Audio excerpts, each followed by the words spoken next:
Many of the people are not having laser.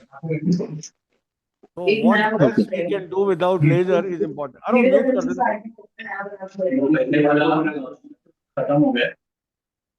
So most of the people since are not having laser, so I'm going to show you how we can do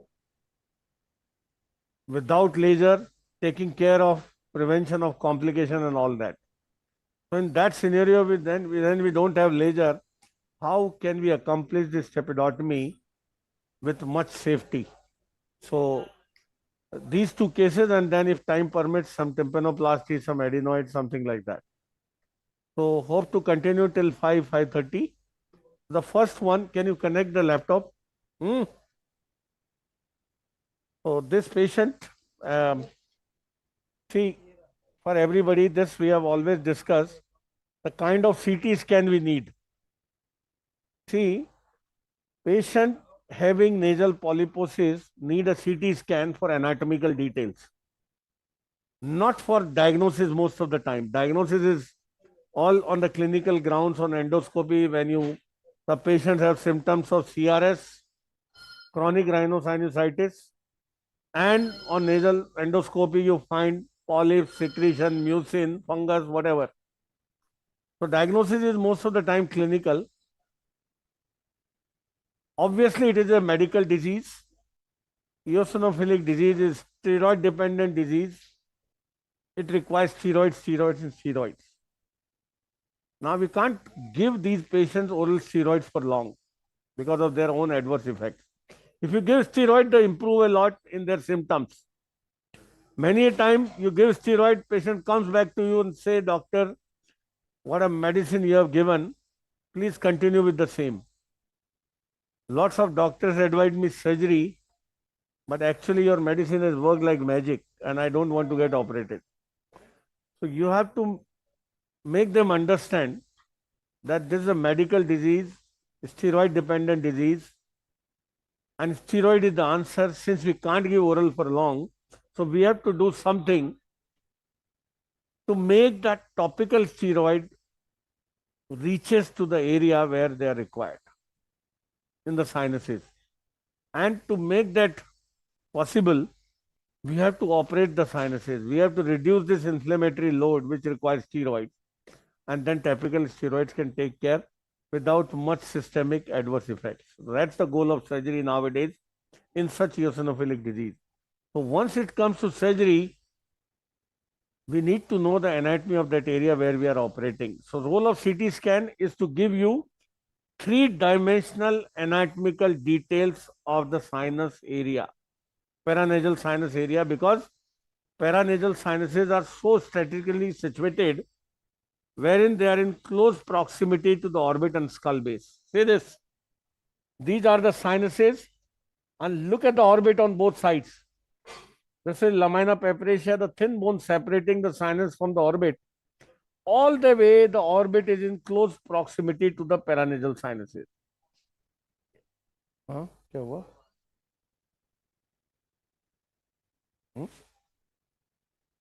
कौन सा patient, क्या नाम है इसका?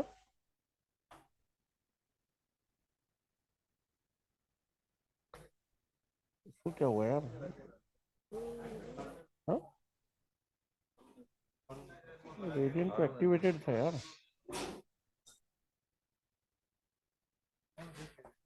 ये क्या दिक्कत आ रही है? अरे शिवम, शिवम,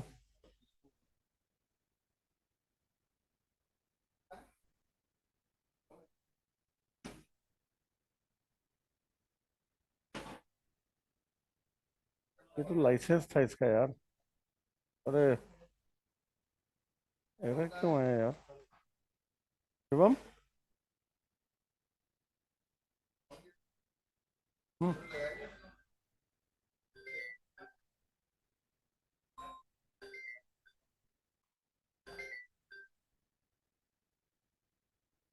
what happened?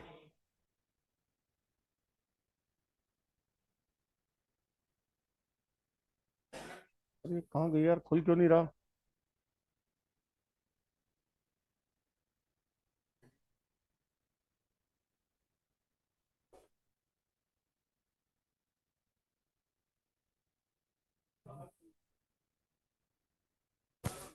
क्या हुआ था जब?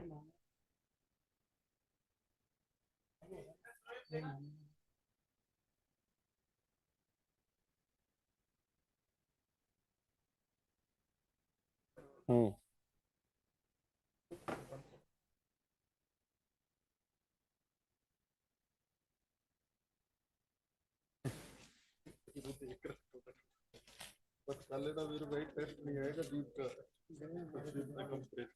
ये तो सब करके छोड़ दिए।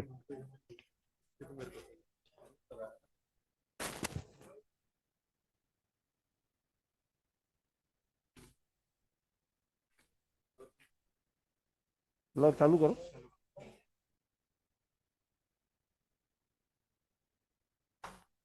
Hello hello Shashikant, can you hear me? हाँ हाँ सर, सुन रहा हूँ। अभी So म्यूट था। what हाँ। I wanted to tell you, there was some interruption, that we need to have a good fine three-dimensional CT scan to know the anatomical details. And see, the sinuses are situated in such a way all around the skull base. That is important. All around the orbit, above the skull base, behind are the important critical structures like carotid artery, optic nerve, and they are in some millimetric distance from the sinuses. So in this area, while we are operating, we need to look at this anatomy in detail with a good three-dimensional CT scan, so that we get to know if there is any anatomical abnormality, any close proximity to the vital structures. All these things are important to be taken care of during surgery to avoid complications. Otherwise, these complications are frightening, devastating, and depressing to the surgeon and patient both. So CT is must to know the anatomical detail, not for diagnosis. This is one thing we need to understand. Second thing is, what all to be seen on CT scan. I can't go in detail at this time, but yes, some important things to be touched upon. In this case, what I am going to discuss with you all, how we can perform a sinus surgery in the safest manner. This surgery requires step-by-step anatomical orientation, understanding of three-dimensional anatomy through CT scan, and sequential opening of sinuses one by one, and ultimately give space that should be adequate to push the topical steroid deep into the sinuses. So in order to create that space, you have to correct so many things in between which are coming. Like if some septal deviation is there, turbinate hypertrophy, middle turbinate prolapse, whatever, you have to take care of all the aspects. So that at the end of the surgery, you create space where the steroids can be pushed topically into the depth of the sinuses. So if you see from anterior to posterior, the one of the most challenging part of sinus surgery is dealing with the frontal sinus. The reason is its anatomical location. If you look in the sagittal section, see all these sinuses are here. You put your 0 degree and you can easily see all the sinuses. But not the frontal sinus, which is strategically situated anterosuperiorly. And in order to visualize the frontal sinus, obviously you have to use the angle scope. More than that, the biggest obstacle to reach out the frontal sinus is this floor, this beak, the thick beak forming the floor of the frontal sinus. So when you put your endoscope or instrumentation, this beak comes in the way and you really can't see directly into the frontal sinus from below. So you need many a time in anatomical, challenging situation, you need to drill this beak to enter into the frontal sinus, to widen the frontal sinus outflow, to remove the disease from inside, to push the topical freely post-operatively. This beak many a times has to be dealt with. And this looks best on sagittal CT scan. Sagittal gives the best opportunity to, uh, get details of the frontal sinus anatomy and the outflow area. So sagittal is must. And see in this particular patient, See the big frontal sinuses, full opacity. If you come from anterior to posterior, this is the beak forming the floor. You have seen the beak. Let me bring both the situations together. See, this is the sagittal, and let me bring now the coronal together. See this. See this frontal sinus. This is the beak I was talking about. This is the beak.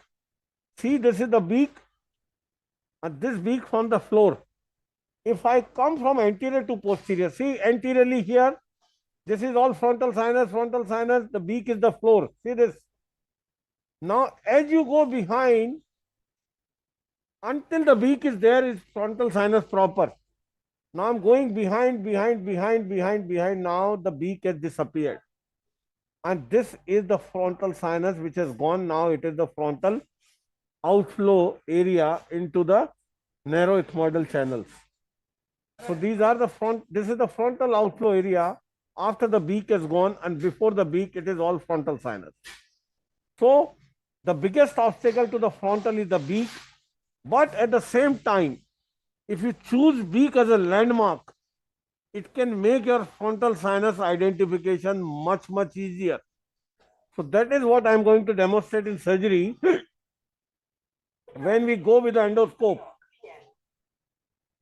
When we go with the endoscope, find the beak, which is the thickest in this region. I will show you how to find the beak, and then follow the beak posteriorly. Where the beak ends is the frontal sinus.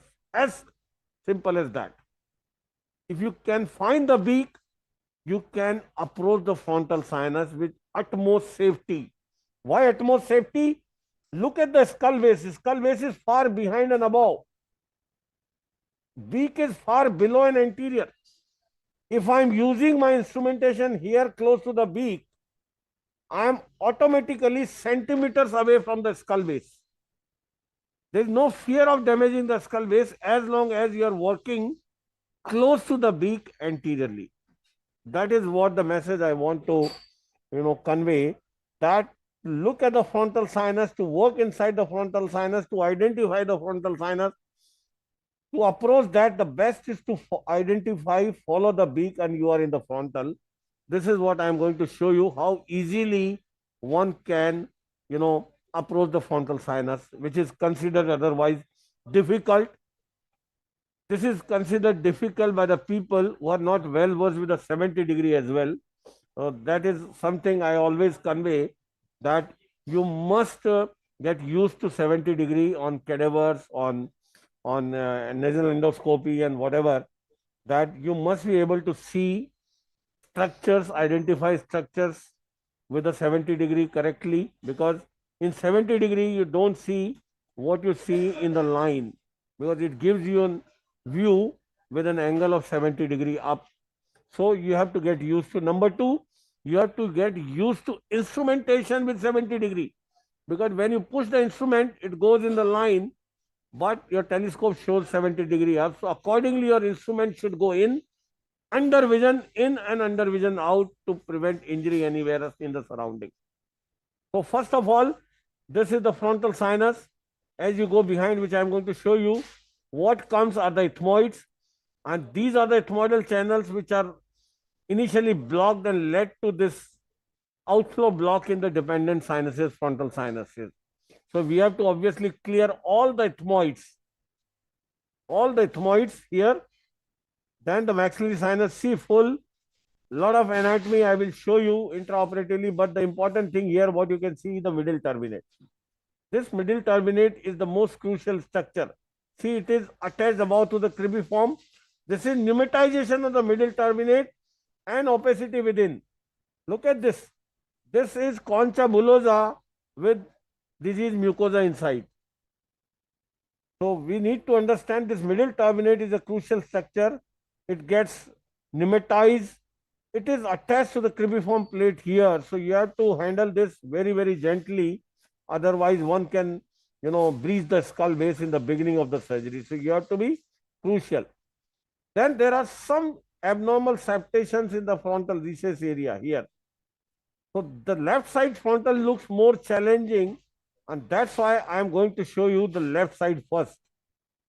As this is more challenging than the right side is straightforward.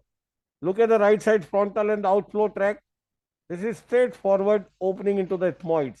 This is the agonage and this is the pathway opening into the ethmoids. Here there are multiple septations, multiple septation. This is the supraorbital cell. This one is the suprabular cell. This is the orbit, and this is the orbit beaking into the ethmoids carrying the anterethmoidal artery, and that is much behind. See, if I come from anteriorly, this is the beginning of the cribriform plate. If I go behind, at the end of the, before ending the cribriform plate, the anterethmoidal artery enters into the roof and pass through the lateral lamella here. See the anterethmoidal artery where it is passing through here, and immediately after that, the cribriform plate ends. So the level of the anterethmoid, look at this, the level of the anterethmoid is here. If I select my cursor here, see this is the level of the anterethmoid. If I take into 3D view, axial coronal sagittal, and take my cursor to the anterethmoid, you can assess the level of the anterethmoidal artery exactly where it is. See this? That is the level of the anterethmoidal artery in the coronal plane, and now in the sagittal plane here exactly. See how far from the beak. If my beak is here, my anterethmoidal artery is almost more than 2 centimeters behind. Why I'm showing this? If I am working for the frontal recess here, close to the beak, my anterethmoidal artery is so far behind. How far? Let me measure this.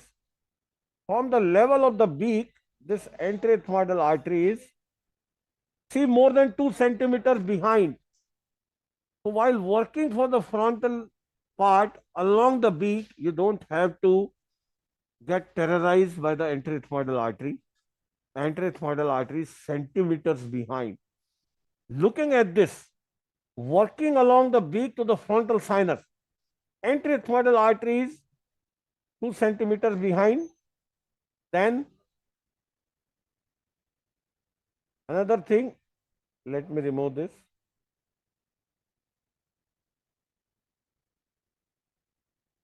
See the skull base. Skull base is almost more than 1.5 centimeter behind from the beak. See here, from the beak to the skull base is another 1.5 centimeter and more behind. That means while working close to the beak, you're automatically, while working into the frontal sinus, away from the critical structures like skull base and the anterethmoidal artery. That is important to understand. Otherwise, what happens particularly by the junior colleagues while working into the frontal sinus, they are always, have a fear of damaging the skull base, damaging the anterethmoidal artery. Believe me, this is the safest way for the frontal. Just go close to the beak and into the frontal. You are centimeters away from the critical structure. You don't have to, frighten with all these structures. It is important. That's how CT scan reading is so important. You can actually get to know where exactly you are working.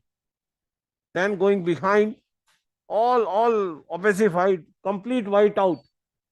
Here the septal deviation. See this, all the way septal deviation. See, this is a bony septum. The cartilaginous deviation is here, high deviation is here. So you have to correct the septum as well, turbinate as well, and then going behind, everything opacified, multiple ethmoidal cell, multiple post-ethmoidal cells, and behind is the sphenoid sinus, intersphenoid septum, all white out. What I mean to say, with CT scan, you need to know if any critical structure is dehiscent. If the orbit is dehiscent, anyway, you have to be very, very careful while working close to the orbit. If anterethmoidal artery is dehiscent, You have to be careful while working close to the anterethmoidal artery. While working behind, you need to see, this is the optic nerve, optic canal on both sides. If it is covered by the bone, this is the impression of the carotid artery covered by the bone. If anything dehiscent bulging into the sphenoid, you have to be extra careful to avoid a disaster. So the role of CT scan is to give you anatomical information and comfort that the area while you are operating, but this is more challenging in revision situation, in anatomically challenging, cells and abnormal anatomies. In areas where there is a lot of bleeding, you can't identify the landmark, then chances of complications are more. So everything is important. CT has a big role. Now coming to the surgical part. We are going to the surgical part now without wasting time. Satish Shashikant, boss. yeah, Shashi, Satish anything boss, more? you use navigation. You have no navigation for Yes, the yes, revision yes. cases you are using.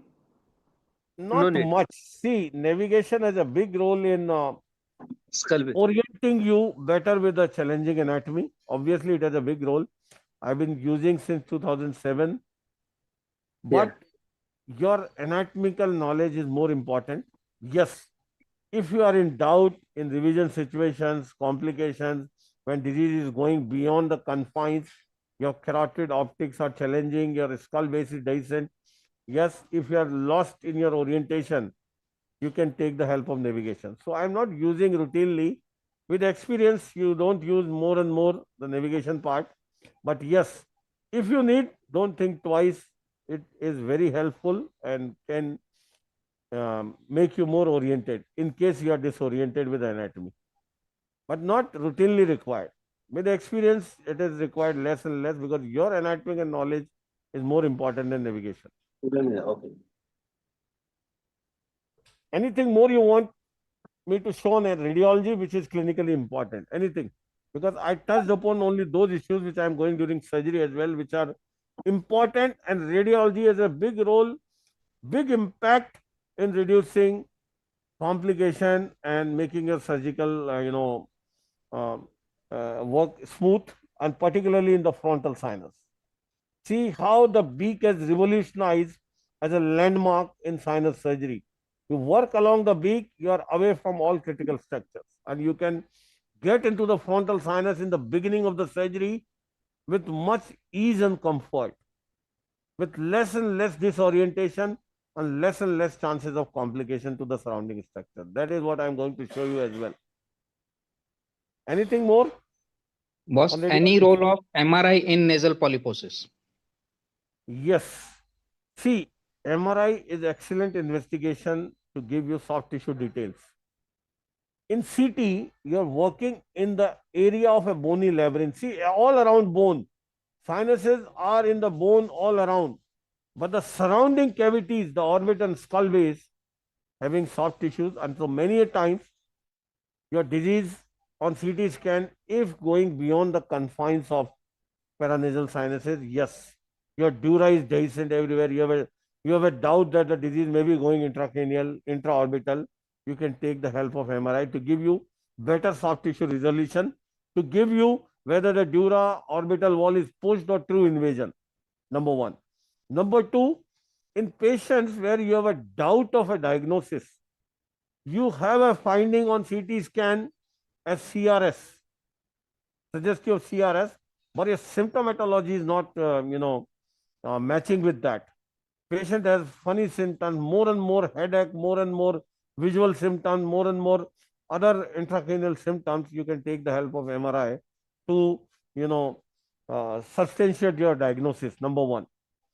Number two, when patient present with some or other complications like orbital abscess, like intracranial abscess, or some other complication, then MRI can definitely help you, finding the exact extent of disease and the complication which has happened, orbital, intracranial, whatever. But in a normal regular CRS, MRI is no role because MRI doesn't give you bony details. On MRI, bone appears black. It doesn't pick up the bone at all. But soft tissue contrast is best. MRI is number of sequences by means of use. You can get a better soft tissue resolution by various sequences. So MRI is a definite role in selected situation, not on a regular basis. The MRI useful in CRS. The primary investigation in CRS is a non-contrast CT scan. On a slightest doubt of a diagnosis, disease going beyond the confines, presenting with complication, symptomatology is not matching with the extent of disease in CT scan, definitely MRI has a big role in reaching to the correct diagnosis. Anything else? So do we go ahead with the surgical part? Yes, boss. So I'm going to show you one side full house first, and then we'll take the next case as a stepidotomy without laser. On request, we'll show how we can safely accomplish the stapes surgery when you don't have a laser. What all additional safety steps you can take to prevent complication, which laser otherwise automatically prevents. So let's go ahead with the surgical part first with the sinus surgery, which I'm going to show you on one side. So Vishal, feel free to interrupt me for questions, suggestions, Shashikant, and Yes, anybody boss. who has joined. And I request Pachori boss or Khanna boss, Shashikant, if you wish to join any of our colleague, you can invite them to the Zoom to join us. So anybody from the Surgicrick group wants to join and comment or anything, suggestion, feel free to join the Zoom link. You can contact Pachori boss or Shashikant or Khanna boss to get the link and join. All captains have the link, all vice captains have the link. So any team members wish to join can take the link from the captains and the vice captain. And I wish you to contribute and more make it interactive for benefit of everybody. So let's go with the surgical part in 2 minutes.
चलो एक side वो pack लगाएगा अभी नहीं लगाया मैंने। चलो एक साइड दिखाऊंगा ना, एक साइड कर दो।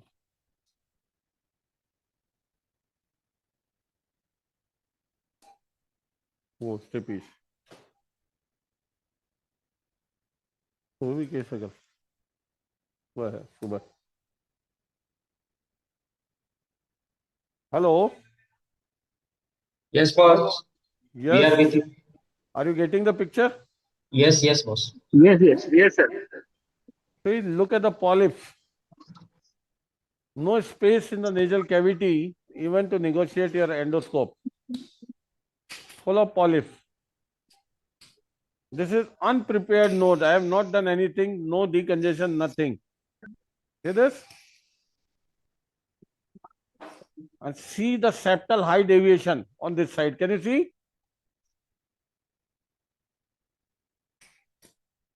So first part, and a very, very important part, to decongest to reduce the vascularity. Vascularity reduction is one of the most important part. See what I'm using, the simple marrow cells soaked in adrenaline to decongest the mucosa. You have to just apply it, mop it, the adrenaline on the surface to decongest the capillaries. We are not going to use any pressure to give venous congestion. Just apply on the surface to decongest.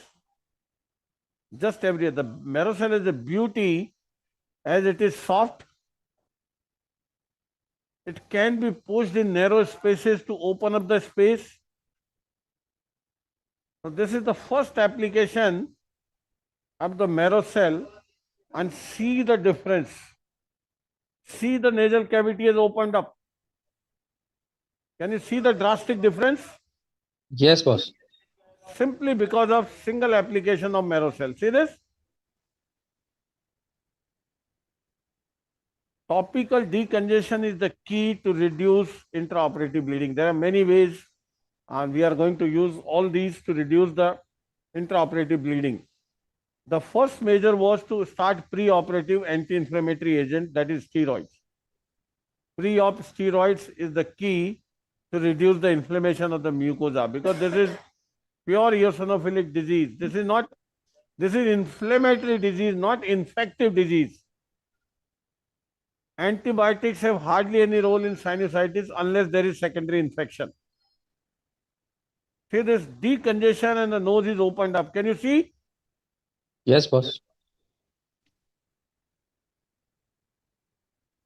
See the initial decongestion has opened up the nasal space. See the DNS on this side, most anteriorly. So this will require correction, not for the surgical part. Now see the mistake which is often committed by the surgeons is you decongest and you get a good space and you ignore correcting the septal deviation. Now what happens in the post-op? Intraoperative, after decongestion, you can accomplish the sinus surgery. But our role of sinus surgery, one of the biggest role is to give access to the topical steroids. If you don't correct this, now the patient will not be able to push the topical steroids effectively into the sinuses without correcting the nasal septum. So we have to correct at the end of the surgery this nasal septal deviation as well. For the post-operative steroids, ensuring that steroid reaches everywhere. Now see what you see in anatomy, all polyp, this is middle turbinate. Yes, yes. And this space is further narrowed on the left side by this high deviation. Can High you see this? deviation. Yes. Now, with decongestion, you can negotiate your instrument through the high deviation as well. But what happens post-operatively? Again, your access to the topical is blocked. So you have to correct this high deviation to prevent post-operative problems. If you don't correct this, yes, you can still negotiate your instrument through the narrow space. But what happens? Doing this, you make the opposing surfaces of the nasal cavity, like lateral wall and the septum, raw. And that invites the synechia in the post-op period. If synechia develops, your purpose of steroid pushing, steroid irrigation is defeated, and the entire surgery with the single mistake can result into failure. So this high deviation correction is very, very important for your surgical success. See, all these points are important, otherwise we get revisions. So looking at all these aspects, you have to plan your primary surgery accordingly to prevent complications. Now, I'm going to show on the one side. See this. First, I'm going to debride the polyp to get more anatomical details. To go behind, see my shaver. Keep it away from the mucosal surfaces.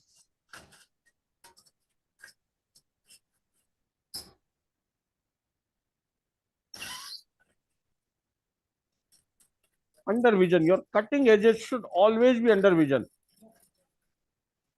Your telescope should follow your instrument. If you are working deep, your telescope should automatically go inside. See, polyp, polyp, polyp.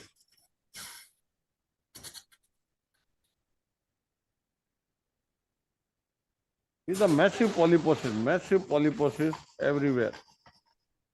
Now going toward the nasopharynx,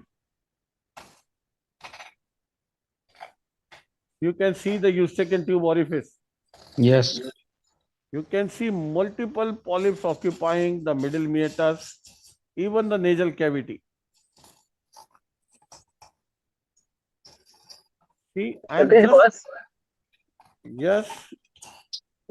How much adrenaline you use? Still you use 15 ml because our anesthetists don't allow more than 4. Pardon? In topical, for this packing, how much adrenaline you use? For How packing? much? Adrenaline? Adrenaline, yeah. Yeah, 1:2.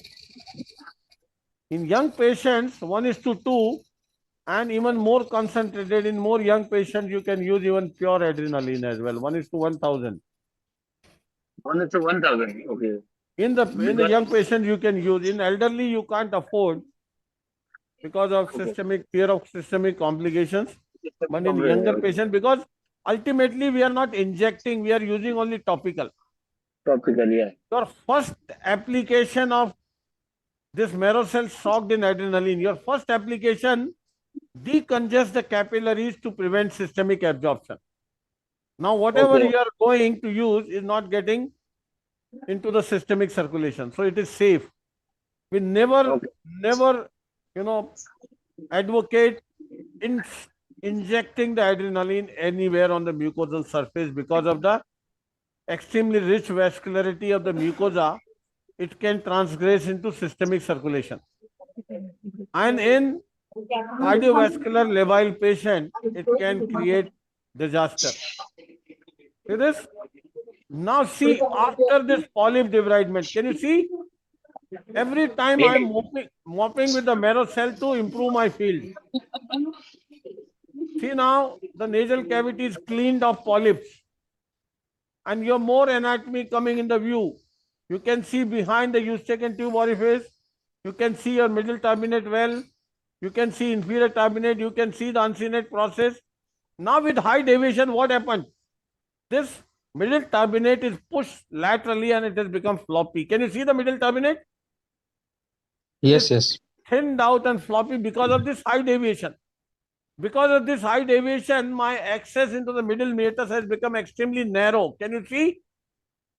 Yes, yes. If I don't correct this, instrumentation through this narrow space will create raw areas on both sides and invite synechia. And that can completely, defeat your purpose of topical irrigation post-operatively. So this correction of the high deviation is must. And I'm going to show you how a limited septoplasty can correct this, open up the space and make your life much, much easier to work inside the depth of the sinuses. See, I'm using only topical, no systemic. Here we expect from our anesthesiologist to reduce the cardiac output by keeping the heart rate towards lower side. So right now the heart rate is somewhere around 70. We request our anesthetist to keep around 60. Less the cardiac output, less will be the capillary oozing. Because in this surgery, the major source of bleeding is capillary, not the huge arterial one, like in tumors like JNAs and all. Here, the source of bleeding is pure and pure capillaries. And what I am doing is more and more surface capillary decongestion. This is very, very important to understand that this is only surface decongestion, no pressure pack to give you venous congestion. Now is the time before approaching the sinus, because my space is narrow and I don't want to create problems by giving synechia, going through the narrow space. So what I'm going to do is, I'm going to correct this high deviation now. See this high deviation here? Yes, yes. So what I'm doing a limited septoplasty to correct this high deviation. What I'm doing, this my incision on the septum mucoperiosteum on one side.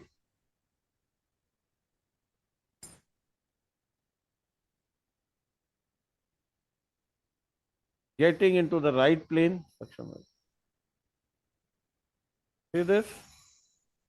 The septal cartilage. Even in the right plane, quickly without any infiltration. You have seen no infiltration given. If you are really concerned with the plane, you can inject the plane saline for the hydrodissection. See this? See the deviation of the septum.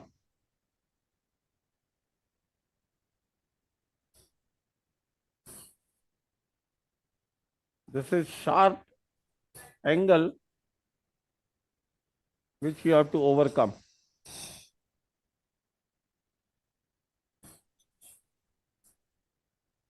See this?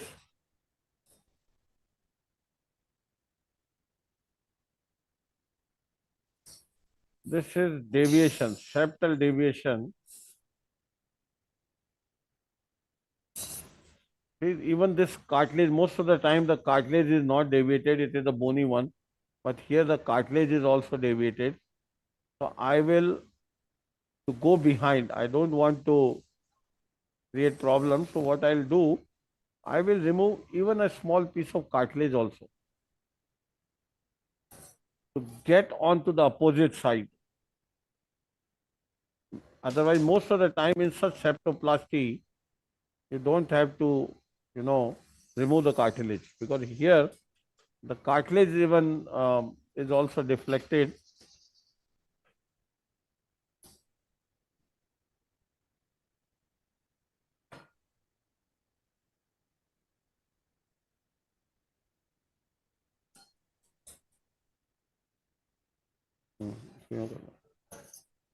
See, this is my cartilage, which I'm elevating from the opposite side. Can you see?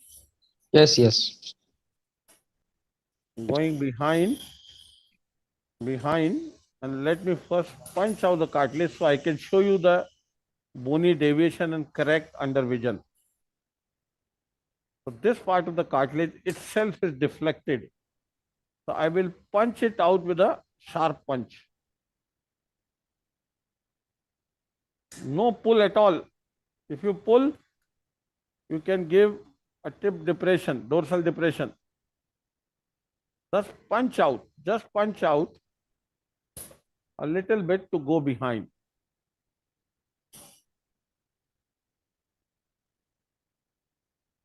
You are not supposed to pull it to give a dorsal deformity.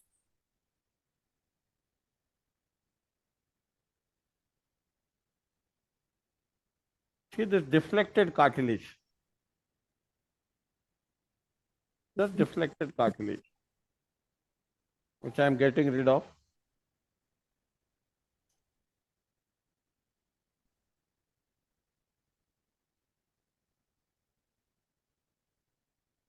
See, and now I'm so comfortably going to the opposite side. Now, at this point,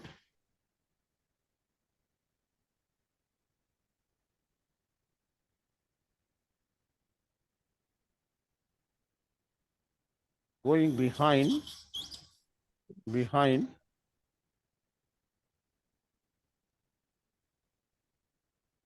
see, this is the bone which is deflected. Can you see now? Yes, yes, yes. That is the bone which is giving high deviation. See this? Yes. And that needs to be corrected. Again, your same punch. The moment you remove the deflected bone, your access will be much better. See this?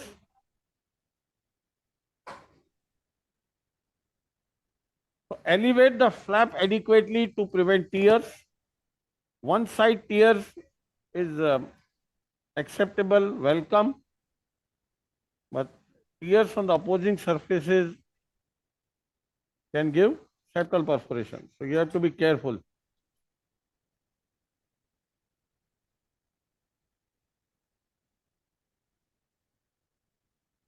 See, this is the deflected bony part. I am removing. I am removing only the deflected part. See this one.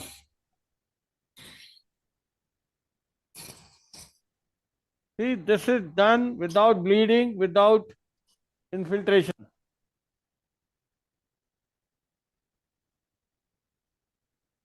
See, this is the deflected portion.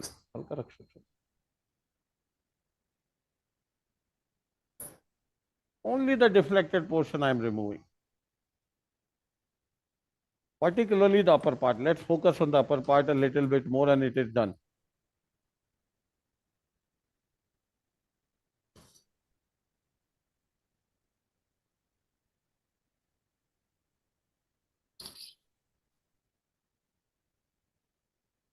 This is the deflected upper part,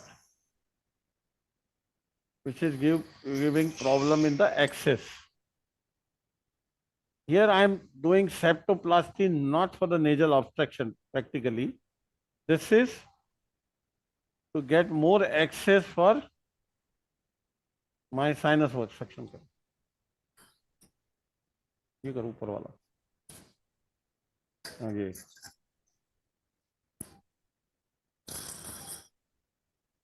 A little bit of here more and you are done.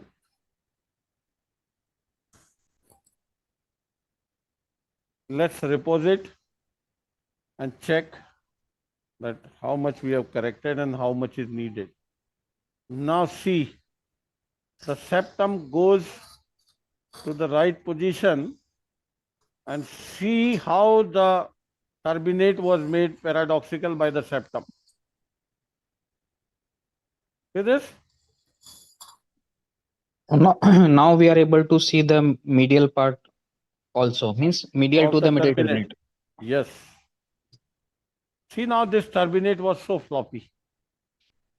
Floppy turbinate need a definitive treatment. See this paradoxically bent turbinate because of septal deviation. Can you see? Yes, yes.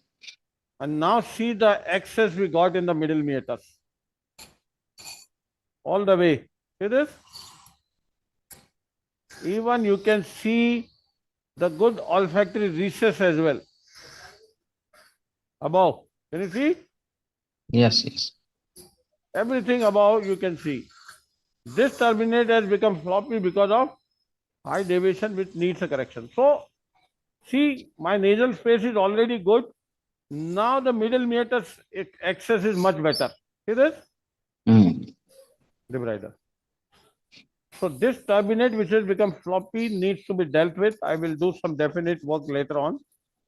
I'm just removing the anterior floppy part first. and see the multiple polyps in the middle meatus now. Each and every step is important to prevent post-operative issues.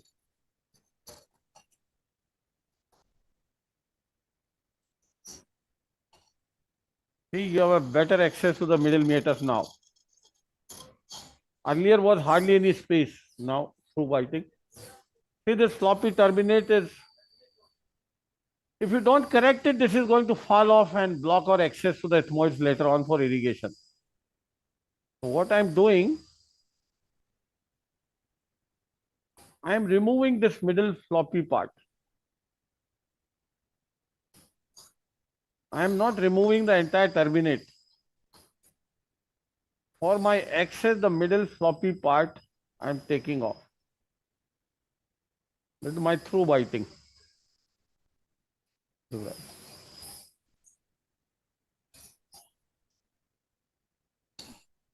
Your access should not be compromised at all. So little bit trimming of the middle turbinate. The floppy middle turbinate to get more and more access in the middle meatus. I hope it is very clear. Yes, yes, very clear.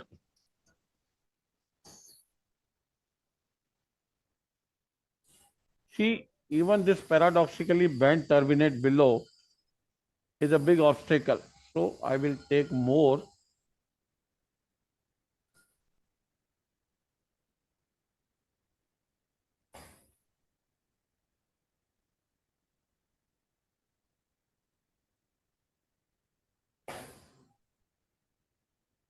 Turbinate management is very, very important to prevent post-operative problems.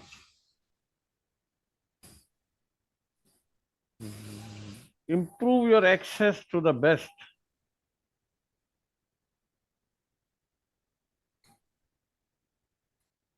And this turbinate was made paradoxical by the high deviation. Could you see now? See the much better access. Yes.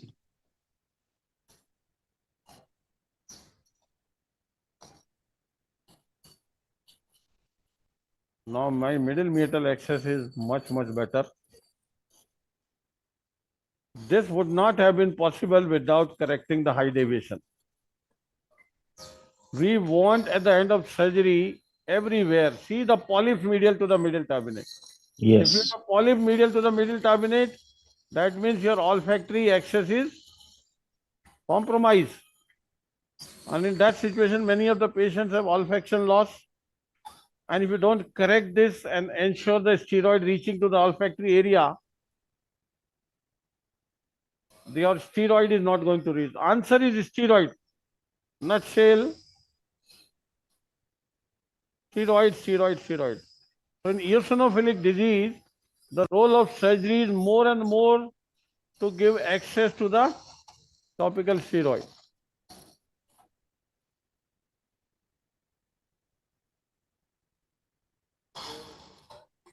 See, so much of polyposis medial to the turbinate. So what I have achieved, see now, with your 0 degree, I can see your middle meatus wide opened up. I can see your uncinate, middle turbinate, all under vision without any obstruction. Now,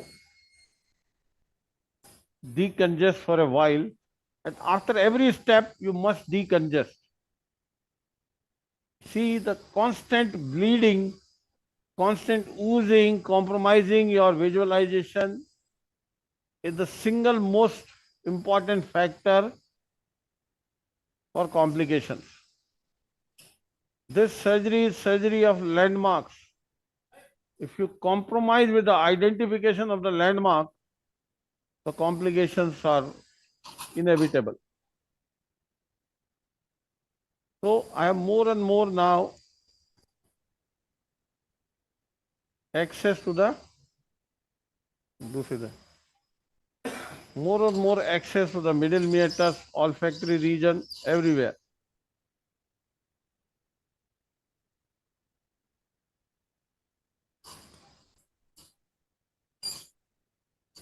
The turbinate sometimes is the villain which you have to handle with efficiency. This is the axilla. My axilla is still identifiable. I have not trimmed the turbinate right to the core. I punched it out to give more and more access. Now this is my olfactory axis, leaving a small marrow cell above. Access below is much better.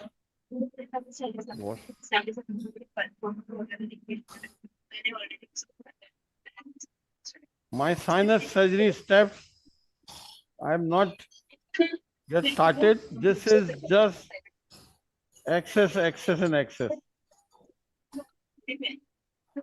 Sinus surgery will start with the uncinectomy.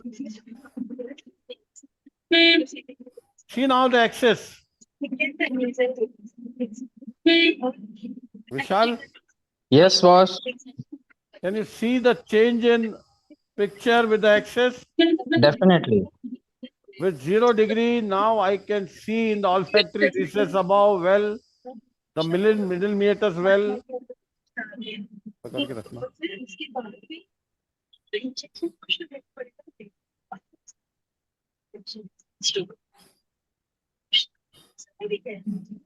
See my axis.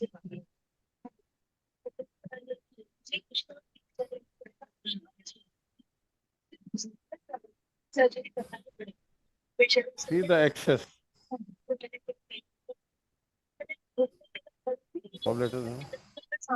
Sometimes you get mucosal bleeding. You can take the help of the cobbler to improve your access, because all the time you have to improve your access.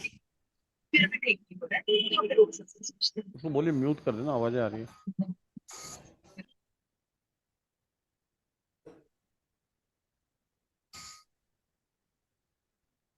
See now, your access to the middle meatus has improved a lot. See this everywhere? Yes, boss.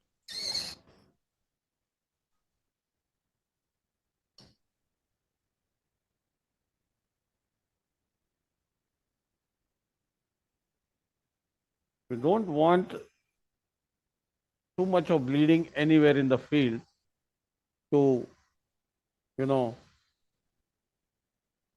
compromise our access. Wash kar do. Now, after this step, our next step is going to be starting the sinus surgery. This was not sinus surgery so far. This was a part of improving access. Now see your turbinate, your polyps medial to the turbinate, the part of the middle turbinate which has been removed.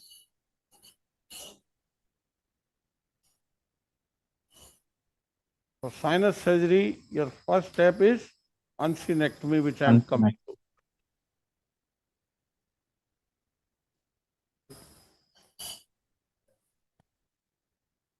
Pack. For a while. मोटा है यार, मोटे मत.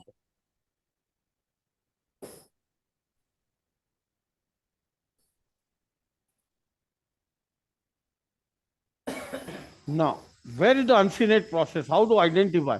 In massive polyposis, sometimes identification of the uncinate becomes difficult because it is deformed. So now uncinate, this is the first prominence in the lateral nasal wall belonging to nasolacrimal duct. Behind that is uncinate. Uncinate, the beauty of the uncinate identification is it is mobile. See this? Yes. This is the only mobile structure in the entire lateral nasal wall. Uncinate. See this? Yes. This is the space behind that. My first step would be to identify the uncinate and see what I'm doing. Going behind the uncinate, using my reverse biting. See this? Yes. Turning it a little below and biting through it.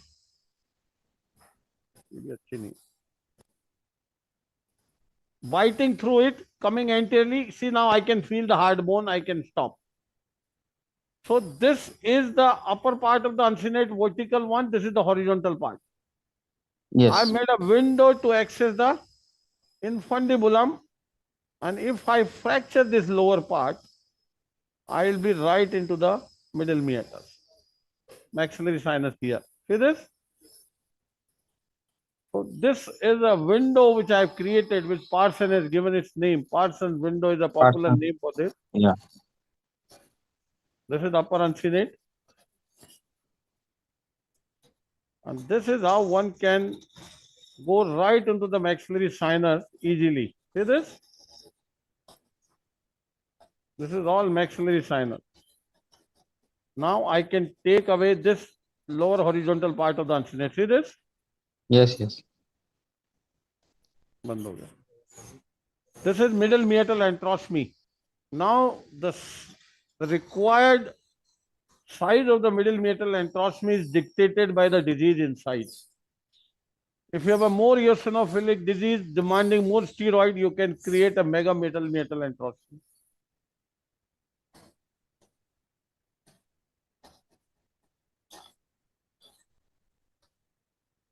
So now, see the maxillary sinus. See the mucosa, polypoidal mucosa, because this was unaerated. See this? Yes. How can I improve this? Once the access is improved, look at, since there is too much of mucosal disease, I want more and more thorough steroid irrigation post-operatively. So I will increase the dimension of middle meatal antrostomy a little bit. And the safest way is anteriorly is the nasolacrimal duct. You can't go beyond that anteriorly. What I can do, I can extend it posteriorly. This is through biting. Yeah. Till the posterior wall, I can easily extend in situations it is warranted. See this? This is safest way of enlarging the middle meatal antrostomy going behind.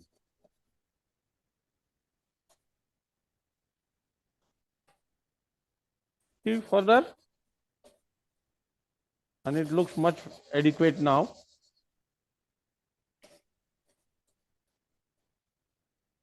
See more and more the sinus getting exposed, the maxillary sinus getting exposed. So you can remove it at the expense of this bone. This is called perpendicular plate of the palatine bone behind. One. Perpendicular plate.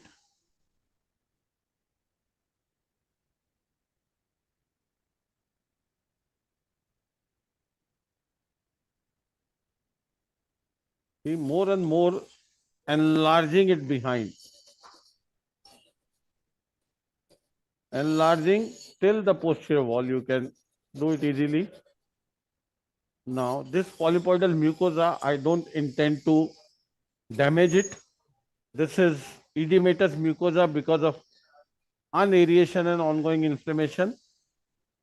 First of all, I will decongest this mucosa. Lot of secretions, inflammatory material insipited between the mucosal fold. You have to clean up. So first decongest, deflate the mucosa so the folds are uncovered, and then you can wash it thoroughly. So far what we have achieved is middle meatal antrostomy. Irrigation all the time, saline or ringer lactate, whatever.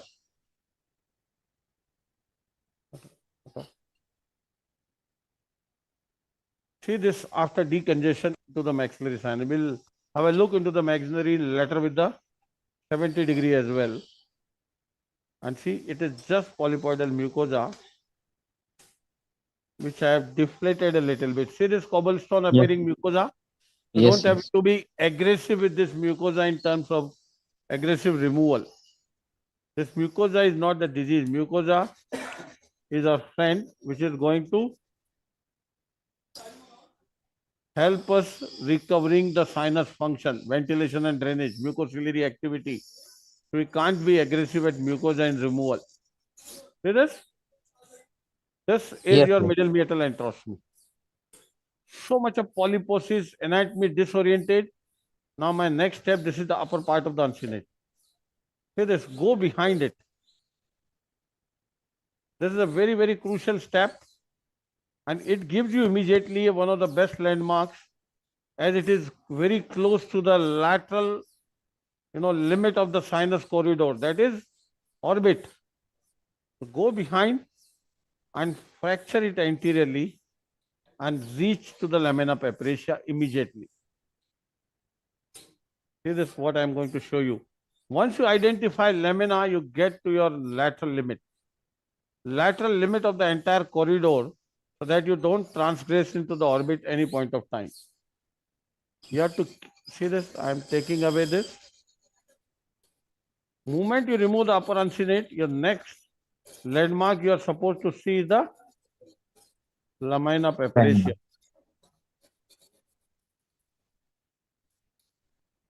See the lamina. Yes, yes.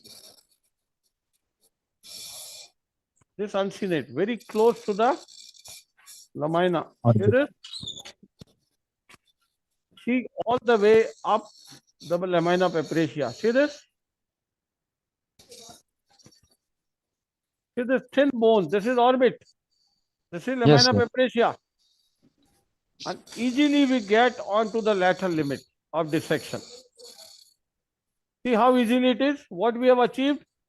We have found our middle meatal antrostomy, we have found your orbit above.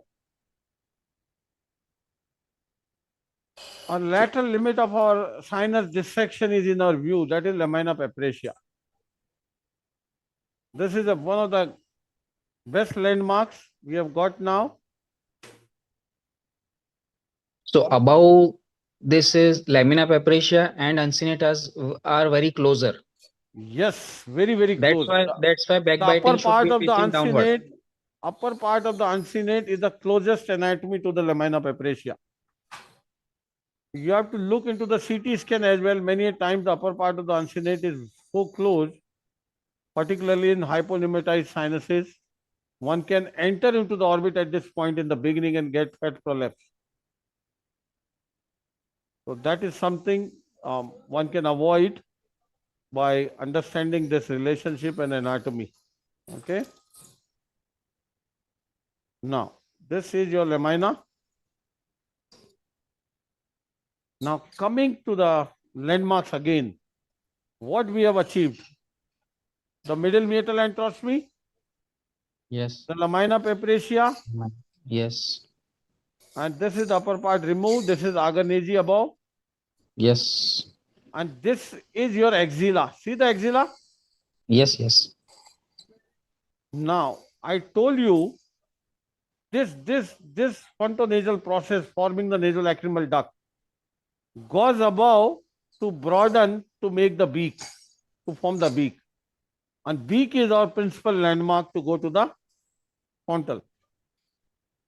Now, considering the beak, considering the axilla, we can reach to the beak easily above. Okay. Yes. So now at this point, I'll change to 70 degrees to see above. Every time use your decongestant Merocel to decongest the capillaries, to reduce the bleeding and make our field better. See this? Now I'll change to 70 degrees. Now my next landmark, I told you this is a surgery of landmark to prevent complication. I have got my lateral limit as lamina papyracea. And at any point of time, now in surgery, I'll keep this lateral limit in view and make sure I don't cross it further to get entry into the orbit and give complications. So my lateral limit will always remain in my view now. That is the advantage of identifying the landmarks. So now with the 70 degree, I can see up. See this? This Yes. Yes. This frontonasal process, I told you, this broadens to form the beak. Okay? And for that, this Axilla is the key landmark. So my next goal, next landmark is to identify the beak. I told you the moment you identify the beak, you have to follow the beak behind to enter into the frontal. Okay? And Yes, that sir. way it is the safest entry, because that way you are away from the cribriform plate, the skull base, away from the anterethmoidal artery I showed on CT scan. See this beak, this axilla. Now I am opening more and more axilla.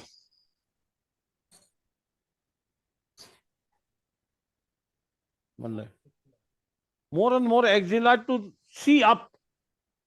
See where I am looking at, up. See, I am looking up. My lateral limit is here in view. My lateral limit is in view. See the thick bone coming up.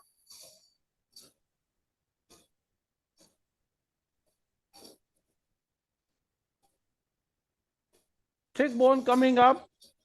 My medial limit is my middle turbinate. I am not supposed to cross my middle turbinate to go up. 120. See, just follow. This is the thickest bone. Can you see? Yes, yes. That is the beak. Follow the beak behind. Now, what I am going to do now, see carefully. In a minute's time, we'll be in the frontal.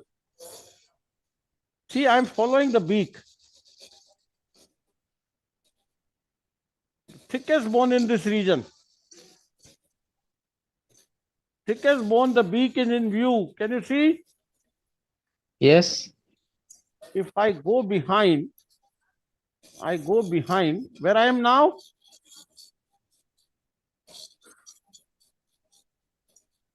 Where I am now. Anybody, can you see behind? Something is opening. Frontal recess. Frontal. Yes. See this. See, just follow the beak.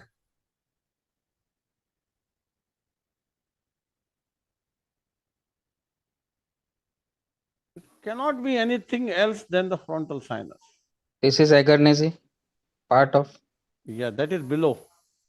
Yeah, below. See now, to show you better what I am following. Can you see this thick bone? Yes, yes. Can you see the edge of the beak? Clear See, vision. right, one can identify the axilla well. See the axilla? The thick Yes. bone. Follow the thick bone behind. This is the thickest bone. And this is just behind the beak. I have gone in the frontal. Can you see this? Yes, yes. How one can reach in the frontal in no time. Safest way, I am far away, far anterior from the skull base. See this? Beauty is I have not done anything close to the skull base. And I have reached into the frontal sinus. Now I'll widen it to the limit. First is the identification. See the secretions. Yes. Can you see my frontal? Yes, yes. How much to widen we'll discuss. See now, that is my frontal sinus. Can you see very clear? Very clear. Again, what I have done. See, don't miss this understanding. Just identify the axilla. Follow the beak, the thick bone, where the thick bone ends with the Frontal sinus. frontal. How I get to know? From CT scan. See, this part of the beak is little bit projecting here. See this? Yes, yes.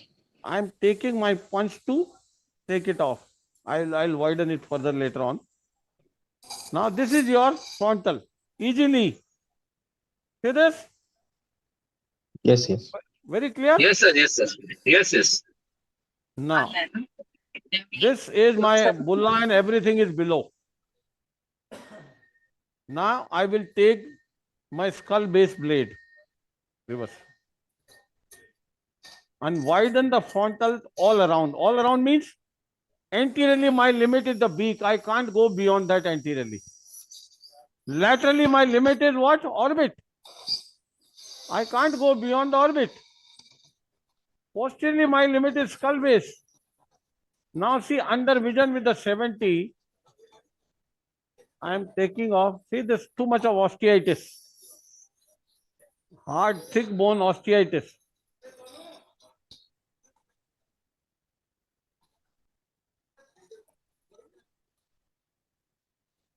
Now see, my frontal is here. Can you see the skull base behind? Yes, yes. That is the beauty with the reverse blade, the so-called adenoid blade. And see, there are lots of polyposis. See this? This is the abnormal septine between narrowing the frontal. Can you see? I showed on CT scan there are some abnormal septations. That's why I chose to do on this side, the frontal. The opposite frontal is a straightforward one. Now, if I remove this septation, my frontal sinus widening will be next level. Further widened. Yes, yes. Laterally, I can widen till Orbit. lamina. Lamina. See, this is lamina, this one. See my frontal now much better. Yes. Widen to the limits. I cannot widen it laterally beyond this because I have to transgress otherwise the orbit. See this? I cannot widen it medially beyond the middle turbinate, otherwise I'll transgress the skull base. So I am widening medially up to the Maximum middle limit. turbinate. Can you see the middle turbinate? Yes. See this, the frontal. Frontal sinus widening cannot be explained in dimension in Millimeters or centimeter or centimeters. so. Yeah, yeah. It is depending upon the existing anatomy of that particular patient. You cannot define in centimeters or millimeters. See the frontal sinus now? Yes, yes. Now see, our skull base is that far behind. See this? There is the skull base. See the model roof far behind. Yes. So I have to widen it a little bit more. Reverse. What I can do simply for your simplicity, this is my, see this? What is this? Bulla. Bulla. I'm taking off the bulla. See, this is lamina laterally. Yes, yes, lamina. Staying carefully, I can remove this bulla and widen from anterior to posterior further. Now I know my skull base is far behind. I've already seen my skull base is behind. See this? Yes, yes. See, it gives you confidence that you are not going to hit anything when you have limits in view. See now, the access to the frontal is further improving.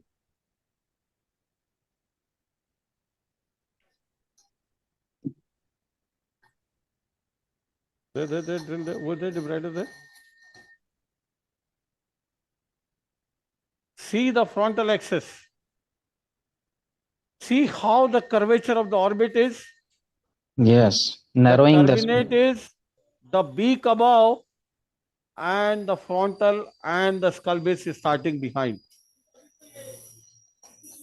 Now I will further work at the skull base under vision with 70 degree with reverse. See this?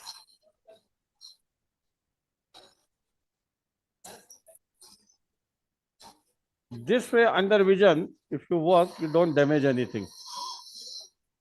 See, my cutting edges are away from the skull base. Can you see the skull base much better? Yes. All mucosa is preserved. My frontal is away, very, very clear.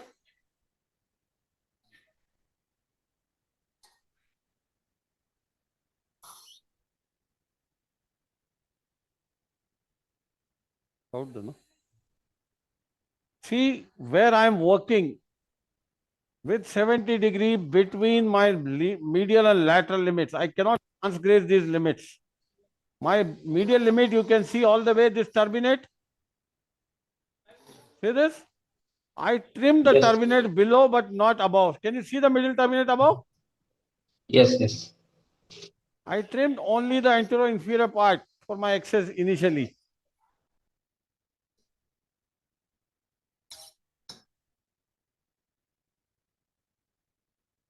See this? Now this lower part of the turbinate, I can trim further. I've used the turbinate as a landmark above. Can you see? This lower part of the turbinate, which is pneumatized. See this? I can remove. Reverse. See this? I am more and more improving my access for the topical steroids.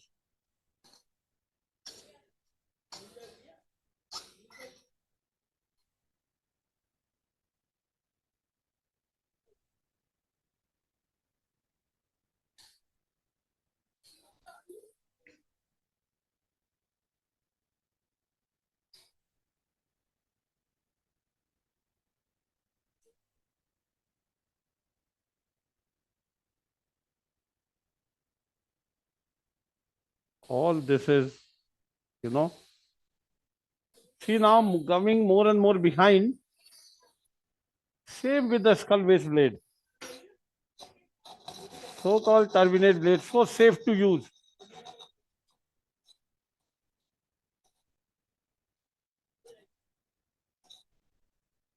See, I'm coming more and more behind with this. See this? Now I can see some important structure to show you.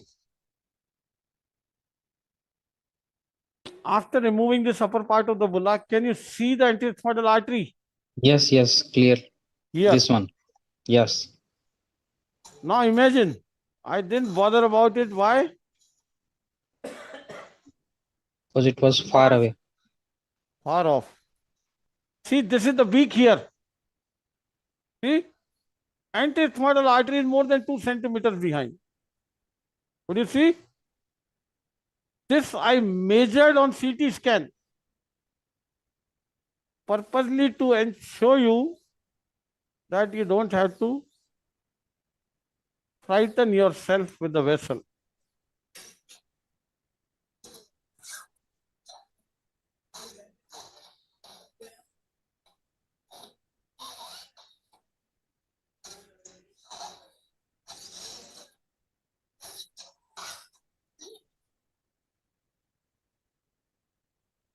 See this? My anterosphenoidal artery is here. Can you see here? Yes, yes. Boss, can you tell us the course of the internal, this one, anti-ethmoidal artery? Means from... It comes from the orbit. It is leaving the orbit here. See this? Then medially upward. Coursing anteriorly and up towards the skull base, towards the cribriform plate, and pierces the cribriform plate to go intracranial. See this? Now the frontal recess area. See this? How opened up it is. Yes, yes. Keeping your eyes on the limits. See, my mucosa everywhere is intact.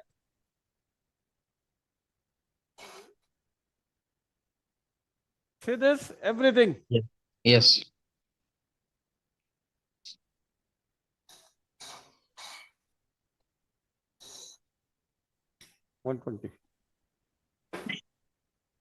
See, again, you can see the frontal, the skull base, the turbinate, everything in view.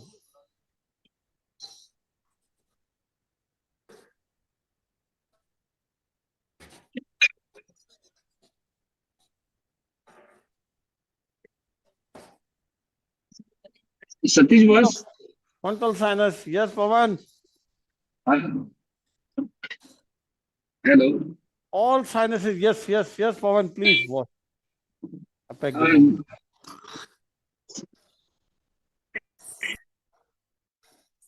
See how beak can be so useful as a landmark. See my frontal work with all limits intact. Just I'll leave a Marocel as usual after every step to see the anatomy better. Yes, Pawan, any comments, suggestions? Come on. Pawan?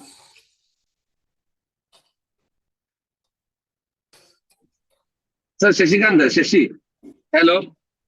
Hello. Oh, पवन नहीं शशि शशि बोल रहा हूँ. Hello. Yes, Shashi, come on.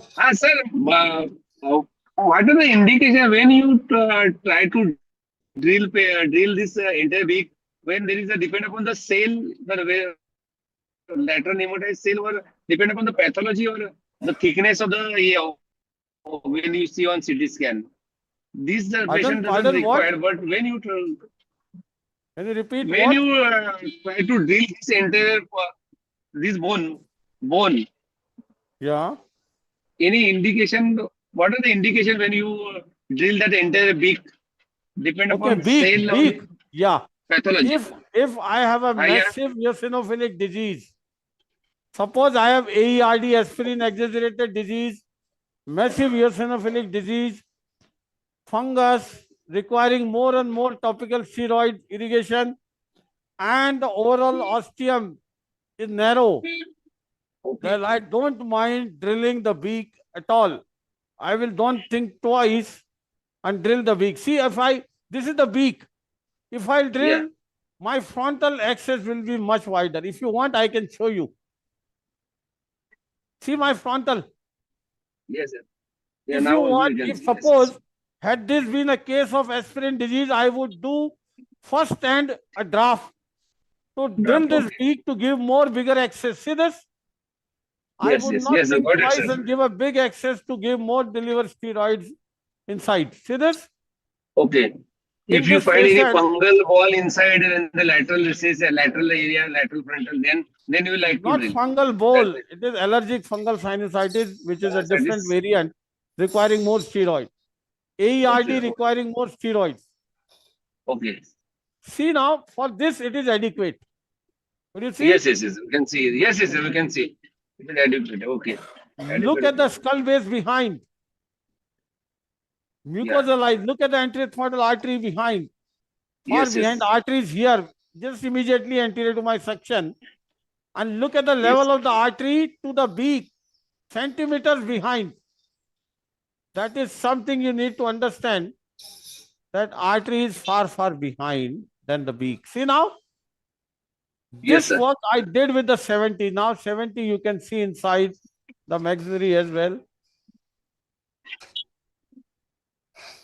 So in maxillary sinus, it is purely because of blockage.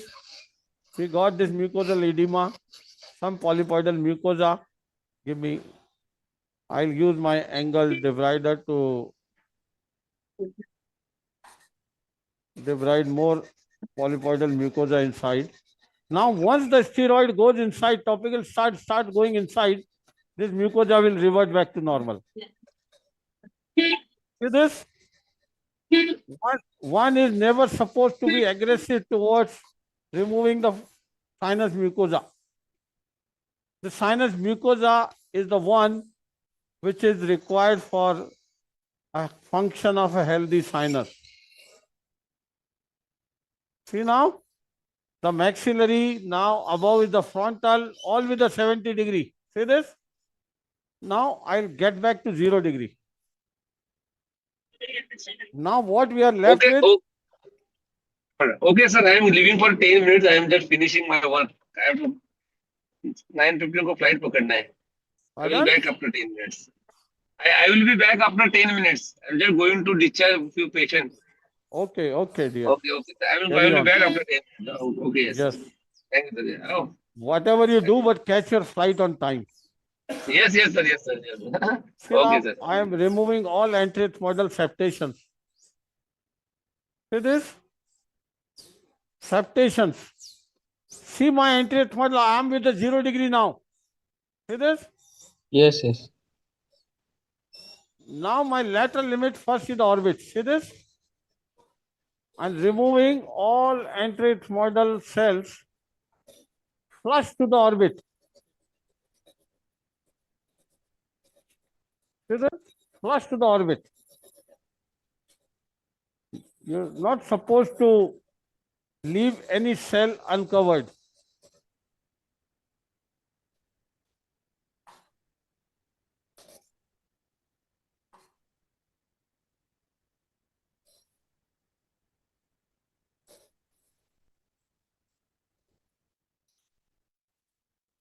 See my, what is that?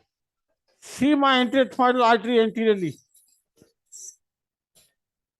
See the skull base above. Follow the skull base. See this all mucosa along the skull base. The debrider is the best mucosa sparing instrument.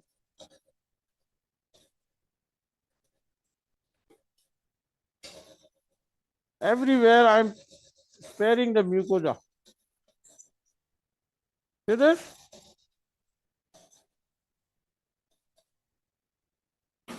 This is the artery there. Immediately behind is the post-ethmoidal roof. This is the Heller cell. See, this Heller cell narrows the maxillary sinus axis. So how to improve that? My maxillary sinus is here. This Heller cell narrows the access to the maxillary sinus if it is much bigger. This is not very big. How can I improve? Remove the party wall. I can remove the party wall between the maxillary sinus and the Heller cell. Remove the party wall. And see this, how the cell can be, you can join with the maxillary sinus.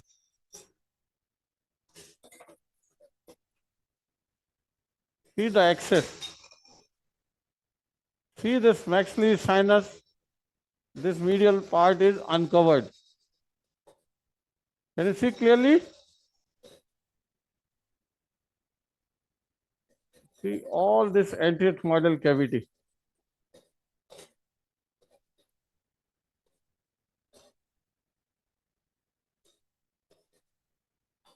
This is all with a 0 degree now. You can see the orientation. Orient yourself. I hope you are oriented better now.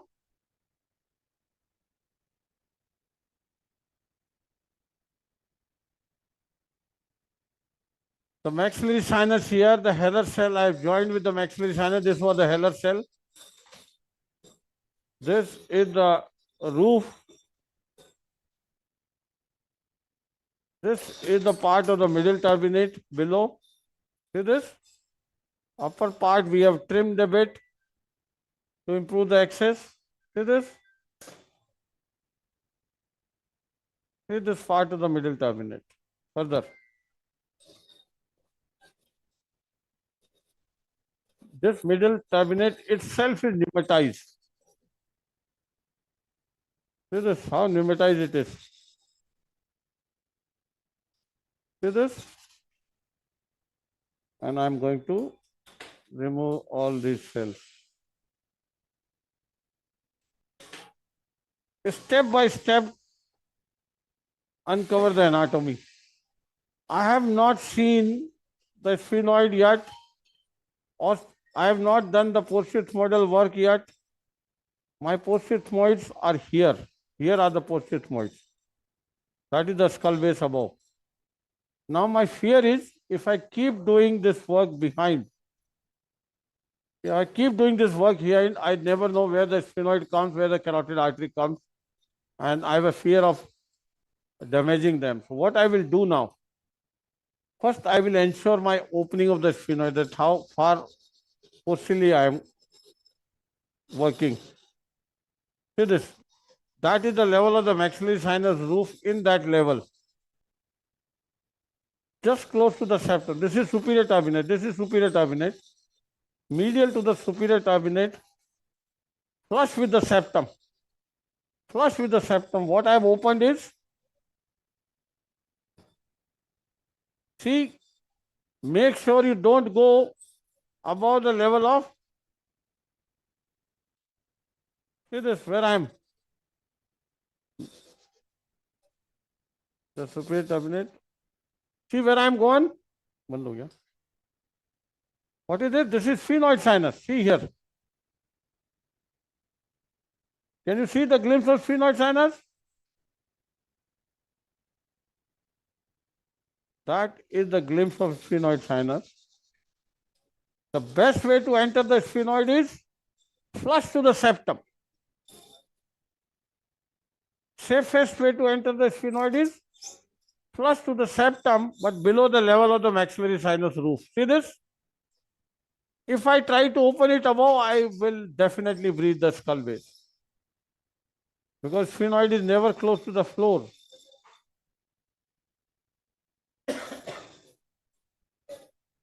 Now I have seen my sphenoid sinus opening. At the post-ethmoid cell, this sphenoid sinus opening. So I can work and do my ethmoidectomy staying anterior to the ostium, because my carotid and optic are never going to come anterior to the ostium. See, I'm just doing my finishing work. This is the post-ethmoidal roof, the sphenoid, and all these cells anteriorly I can easily debride now. I have no fear of damaging the carotid or optic or anything.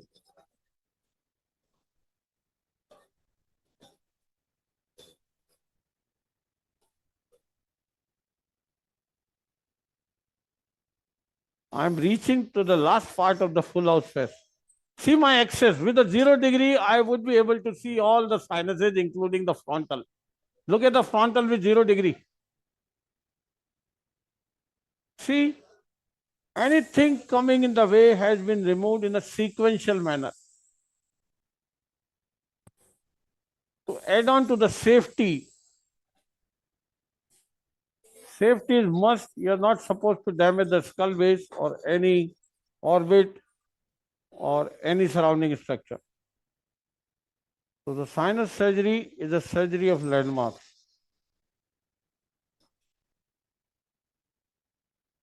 See this. This is my sphenoid.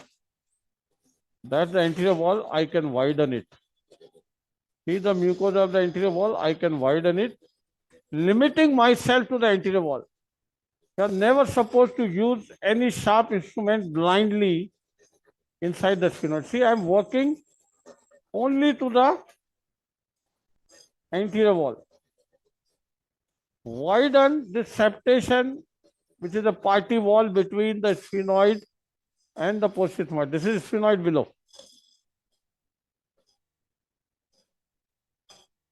That is your sphenoid sinus. And widen it laterally also to the limit. See this? Now, what is it? So this is post-ethmoidal roof, anterethmoidal artery, post-ethmoidal roof. This is your superior turbinate, and this is your sphenoid sinus. Now, this anterior wall of the sphenoid, if you really want to lower it, first take away the mucoperiosteum below to avoid injury to the vessel. Now see, I am working with the, see this blade, working anteriorly, not behind in the sphenoid. I am working very safely anteriorly.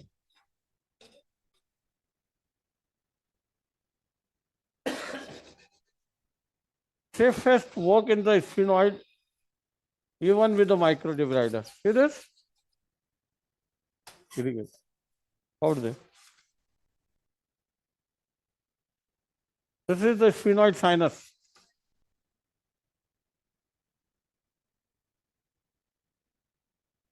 I can see the entire sphenoid well. See, the mucosa is so good. Sinus mucosa is obviously edematous because of blockage of the ventilation and drainage. And see this. So good inside. This is all going to revert. See now what I have achieved. Open all sinuses All critical structures have been saved. Here is all.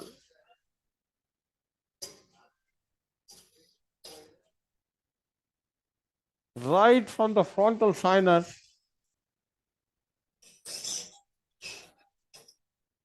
to the sphenoid sinus, everything has been wide open. Now, while you irrigate, what comes in the way to the frontal sinus? This beak. See this over projecting beak. This beak is over projecting. See, while irrigation, this beak is going to come. So now what I'm going to do, take away this beak. Because this is the one of the regions of failure of the frontal sinus surgery is inadequate work.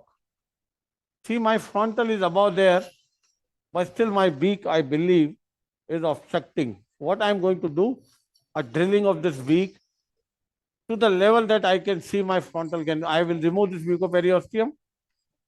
This is what Shashikant was asking. See what I'm doing. Oh,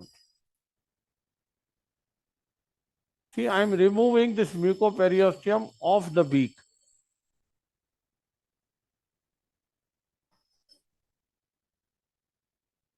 This mucoperiosteum. This beak is over projecting. Can you see this? So depending upon individual anatomy, you have to take this call. See, this beak is over projecting. What I will do simply, I'll take away with a 0 degree only. क्या हुआ?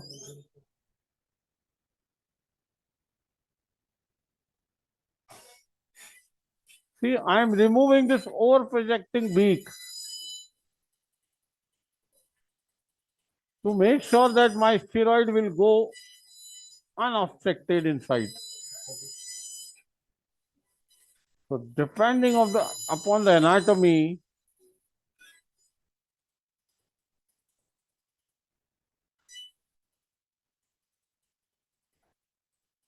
I'm not doing a classical draft. This is my lateral limit. See the lateral limit here. I'm removing this over projecting beak, which is going to hamper my steroid irrigation.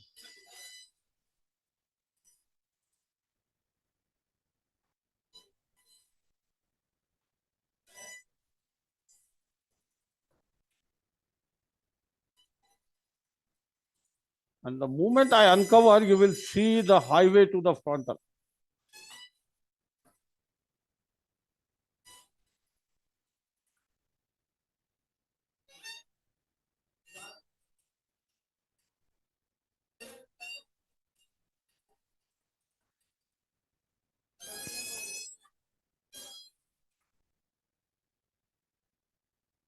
Now you see your entire frontal sinus with a 0 degree. See now the beak projection is gone.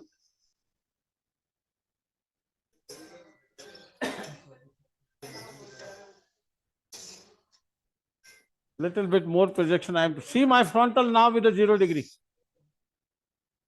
This concept is 0 degree visualization of the frontal sinus. This is to ensure your this is to ensure that your topicals reach more effectively.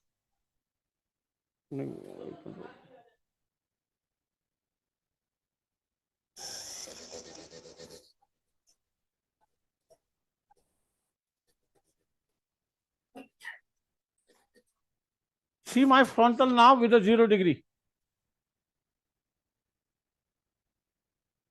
I will just little bit more improve. This is an additional step to improve the topical irrigation reaches more effectively, because this is the biggest purpose of sinus surgery, to ensure that the topical reaches there.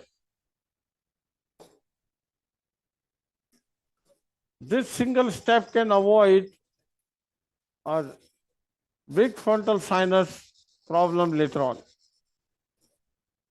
If topical doesn't penetrate the frontal sinus, we need a revision surgery. And the revision frontal sinus surgery is much more challenging than a primary one.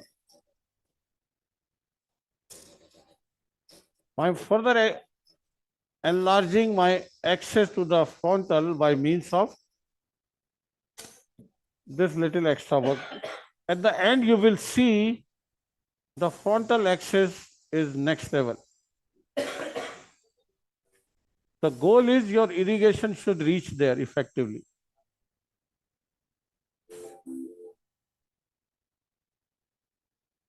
See all this disease.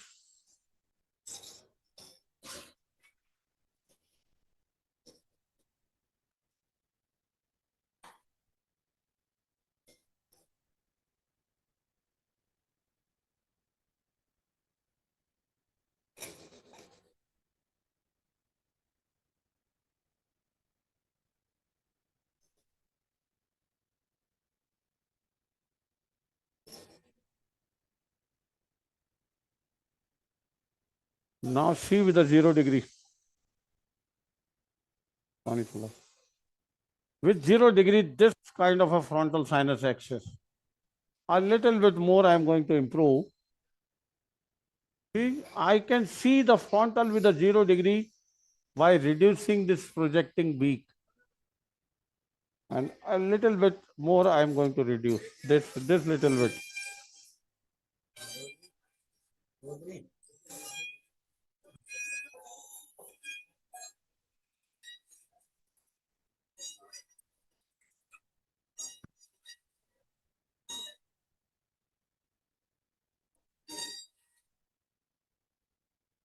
Yes.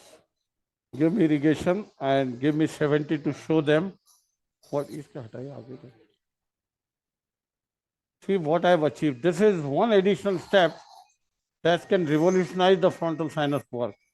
All those who are doing reasonable frontal sinus work, yet getting the frontal sinus disease is because of inadequate access of the topicals reaching to the frontal, because frontal location is challenging.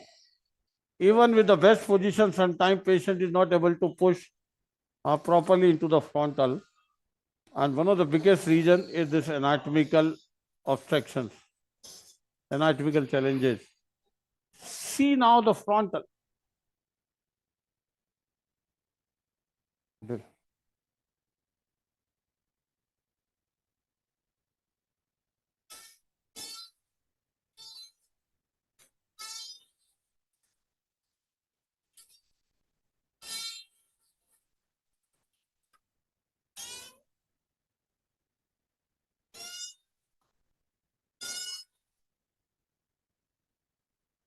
Now give me 70 degree to show them what I have done with the frontal.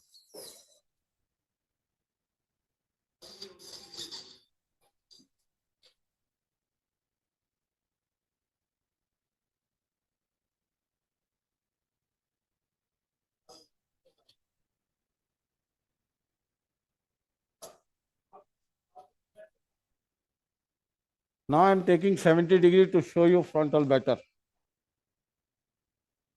This widening of the access to the frontal, what I have achieved is game changing. This is simply out of our experience. See now the frontal. See, you see the frontal, you go directly inside. Amazing access. See, this big beak was over projecting and we have removed. So I've done not a proper draft. I've just done a limited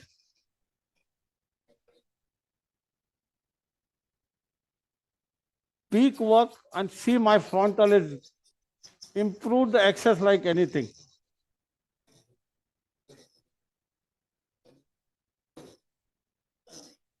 This is simply amazing for the frontal. This little additional work. See now the frontal mouth is open.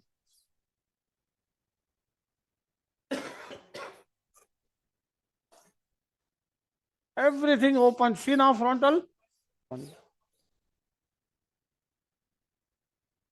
Wide. So this can surely, almost surely prevent the future frontal sinus problem, because now nothing is coming in the way of irrigation running into the frontal. No beak is coming. No need of a formal draft. This little bit additional beak reduction is good enough to ensure. So now you can see our maxillary sinus this side in one view. This is maxillary with the 70-degree, the sphenoid behind, the frontal up. See, the turbinate has been trimmed so it doesn't fall. The high deviation has given us all this access, given this, otherwise we would not be able to do this. Imagine if had we not corrected the high deviation, we would not be able to justify this work. We won't be able to approach the frontal the way we want to. We won't be able to make sure that our topicals reaching the frontal. See now, no deviation is coming in the way, no high deviation. No high deviation, no turbinate, nothing coming in the way. You push your irrigation, it goes in the frontal. That is what we want. That is all the, one can do in this modern era of sinus surgery to ensure that your topicals are reaching everywhere. Any questions? Any questions?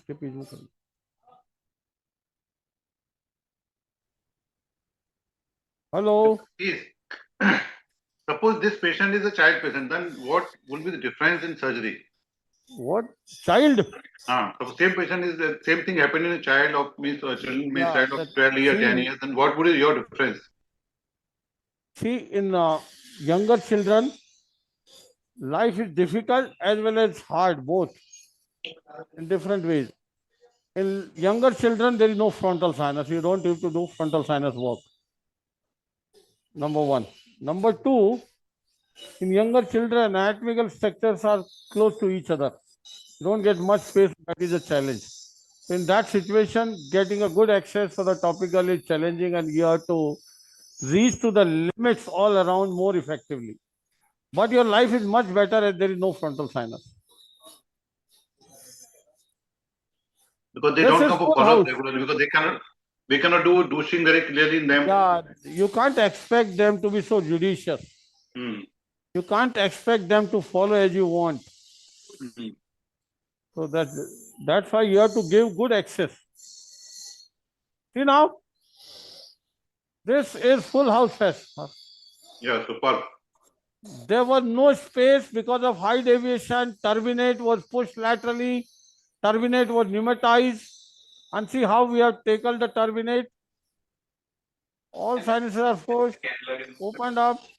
And with 0 degree, you have full access. This is the full house fest. Yes. Super. So, this is such an important surgery in our day-to-day practice, and still the failures are many.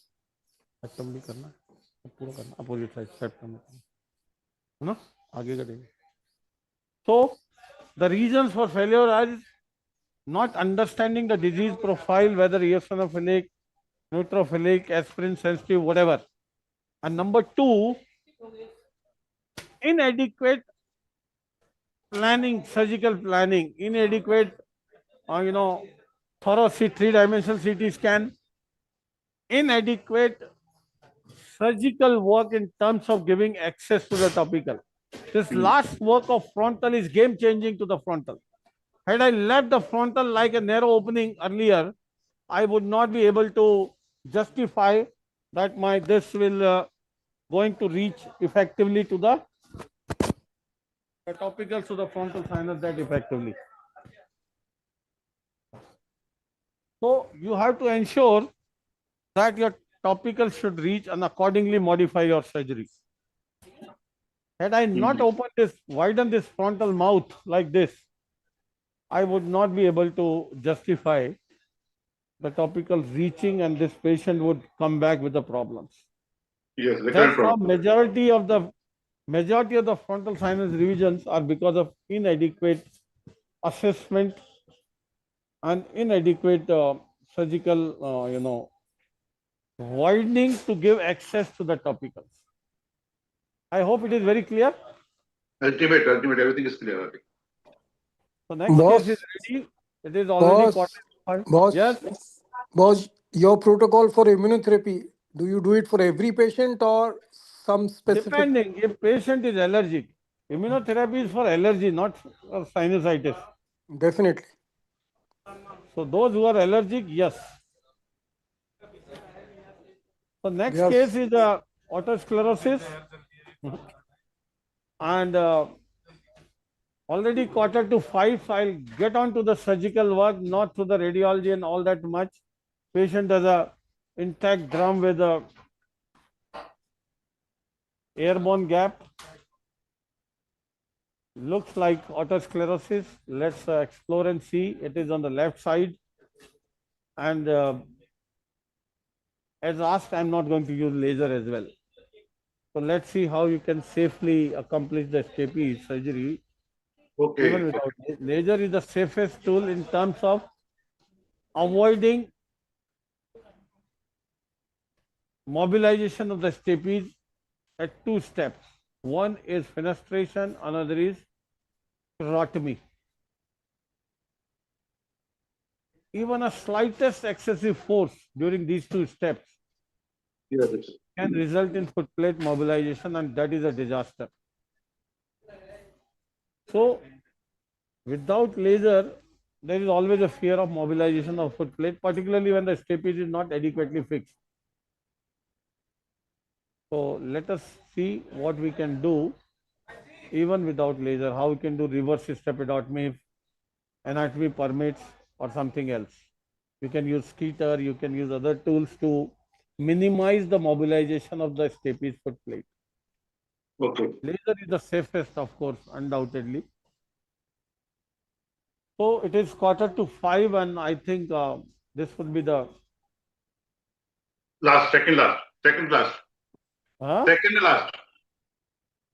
second case By or last 550, case, by 550 it should be over. So I think 2 cases are enough. Yeah.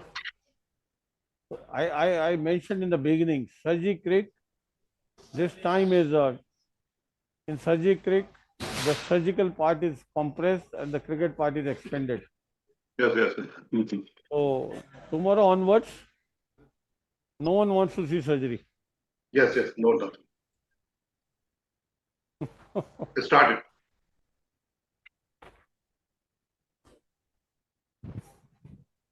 आपको cricket खेलनी है। एक बार वो MRI बताते जाओ, मैं मरीज को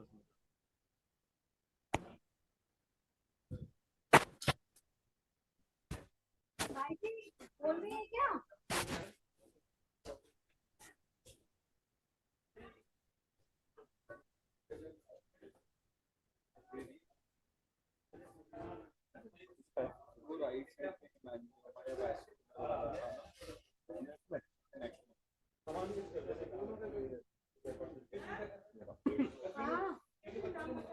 हाँ ले लो ना, आप ऐसे आए भक्ति में तो कर दी।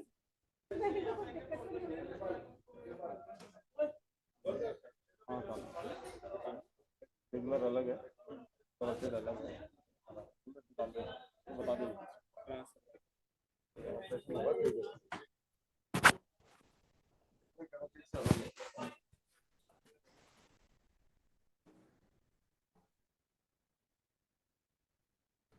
फोन देना।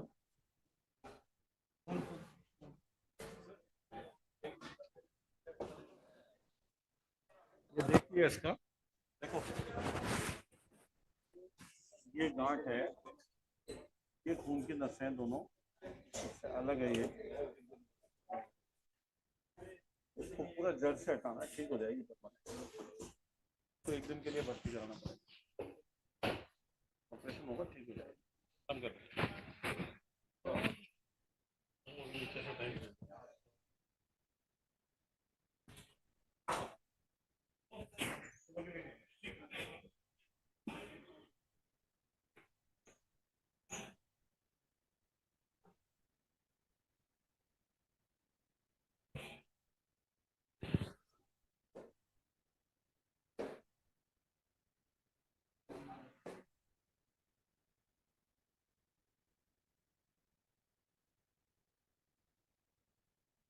Allah,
इसका कलम दे।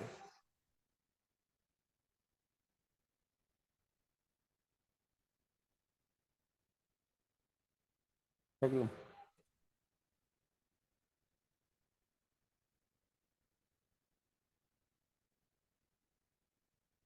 एक साइड छोटा।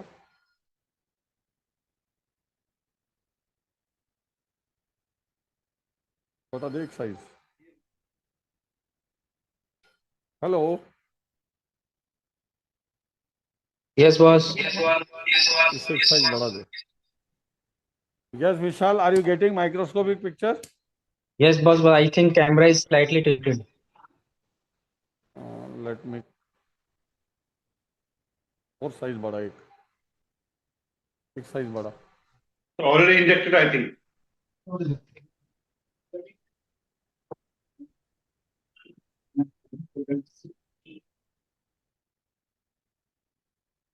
Vishal, when are you reaching? 27. Day after tomorrow. Day after tomorrow. कल नहीं आ रहा। No.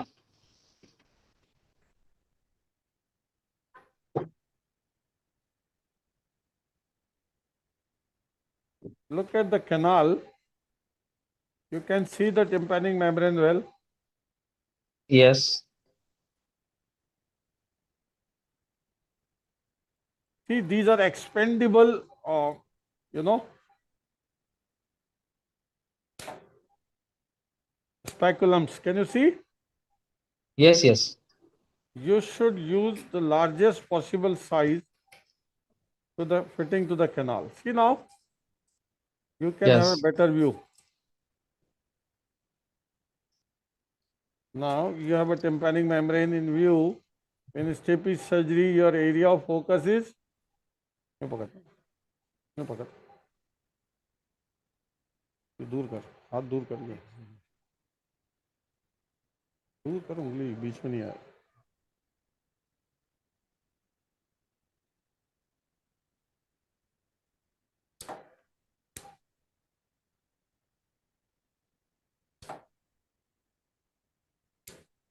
I hope the picture is better now. Yes, very clear. What I am focusing is on the posterior canal. See, this is the level of tympanic membrane. So I will reach my flap with this incision couple of millimeters lateral to the tympanic membrane. See this? Yes, yes.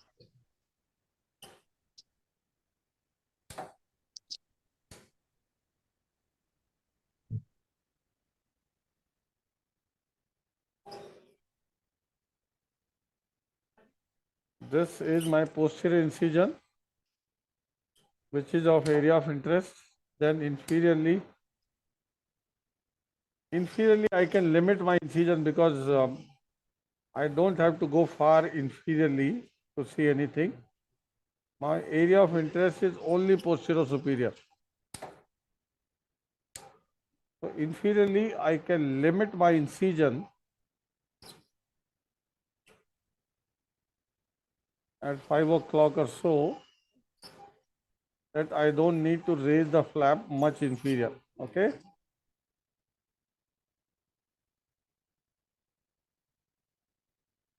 Patla de. Patla. Yeah. See, this way I am elevating the flap. This is inferiorly. See this? Yes. Limiting myself. Now, more posteriorly, elevate all the way simultaneously all around to prevent tearing the flap.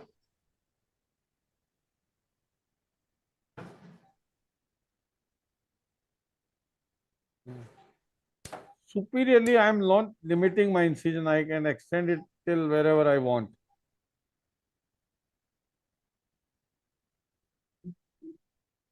See the posterior flap I am elevating.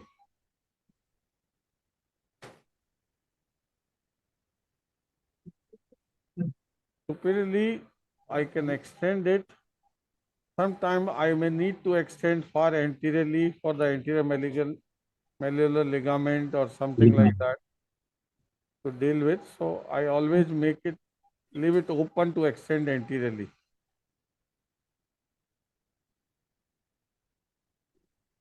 Go bang on the bone and elevate, elevate, elevate.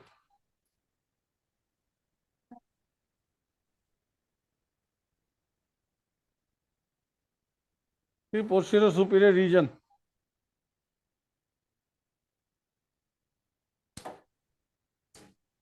इसको दूर करना उंगली को. Yes. That is the exposure for the posterior superior region. See this? Yes, yes. Elevating the annulus. That's the annulus. Below is the chorda, you can see. Yes, clear.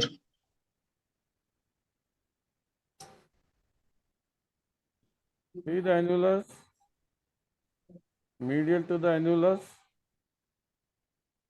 Open the mucosa to enter the middle ear.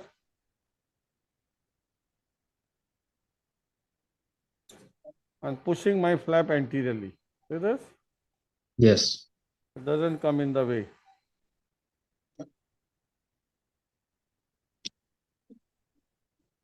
Superiorly, I have ample of exposure to see my incus, the malleus. See the malleus handle? Yes, yes, yes.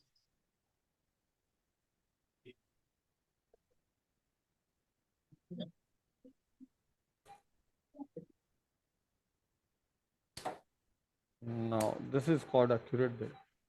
इसको ना सुन इधर सलवट है ना इसको यूं खेच यूं बीच में आ रहे हैं. Yes.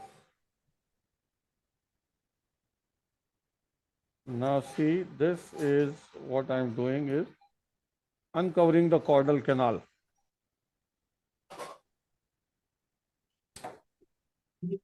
This is the chorda.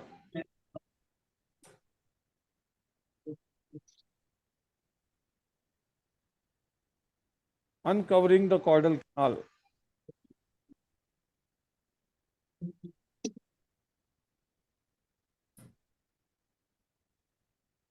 This is my exposure part to see the entire oval window region. This overhang has to be dealt with.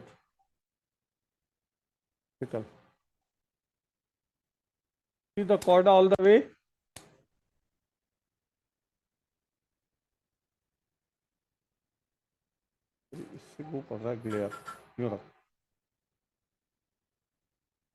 I hope the picture is good now. Yes, picture is clear.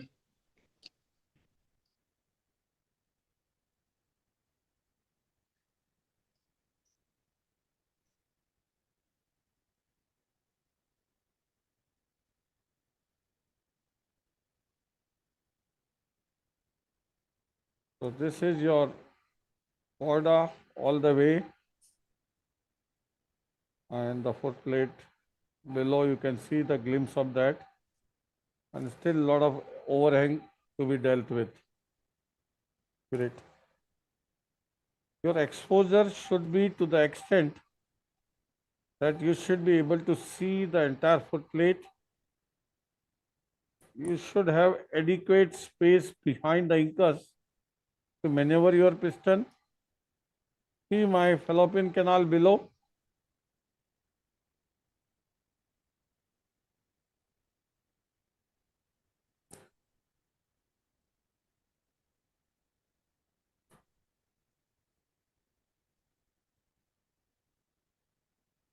See more and more Now the part fat of the coming into tendon. the picture.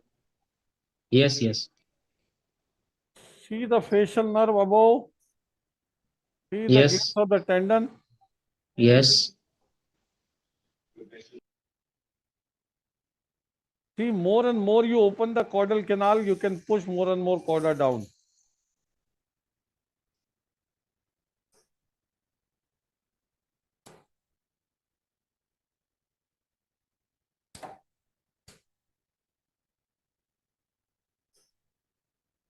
Correct. More curettage required here.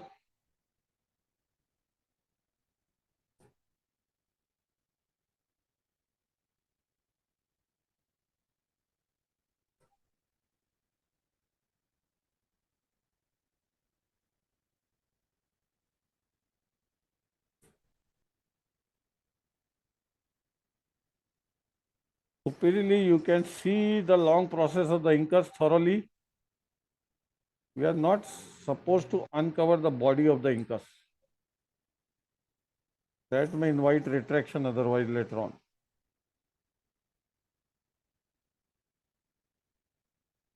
You can see the tendon, stapedial tendon below.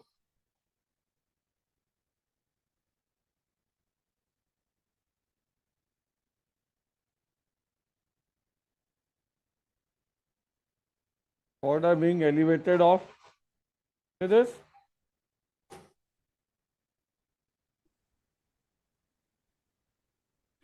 Great.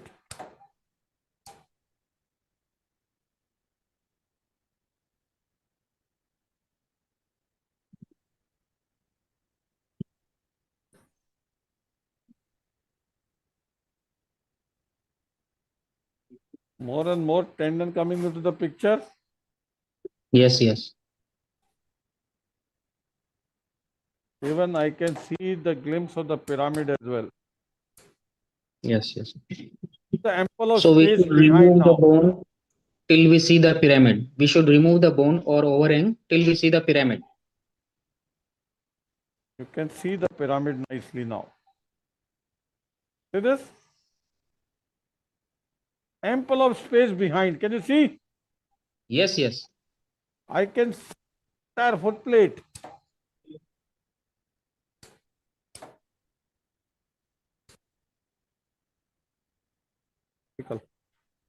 Now,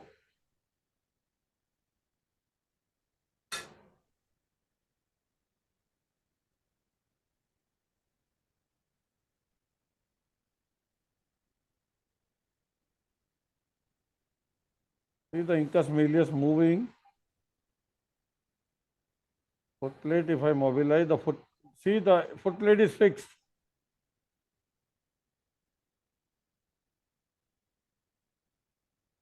Foot plate is fixed. Yes, yes. Foot plate is completely fixed. Now I have adequate space to accomplish a reverse stepidotomy. Reverse stepidotomy means I will take the advantage of this entire incudostapedial arch,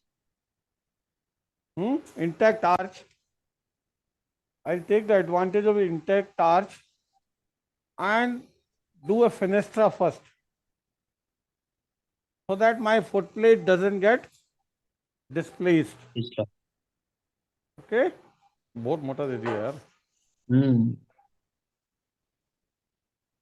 See what I am doing. किसकी तरह?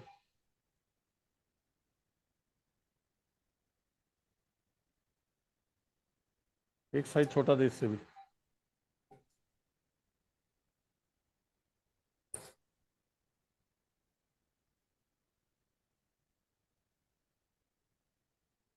See my foot plate? Yes.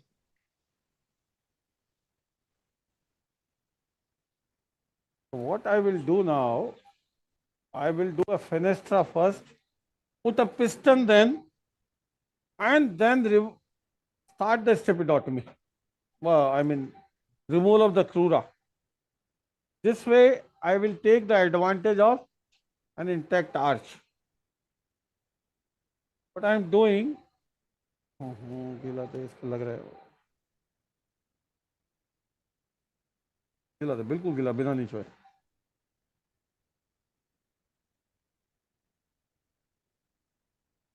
So this is 0.6 mm skitter. Yes.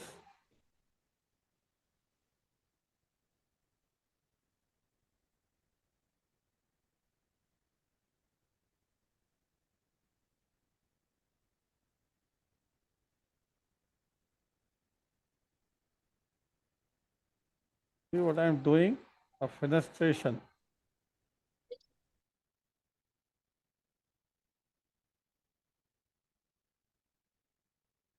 चल नहीं रहा क्या? चल नहीं रहा, रुक जाता है. रुक जा रहा, रुक रहा है.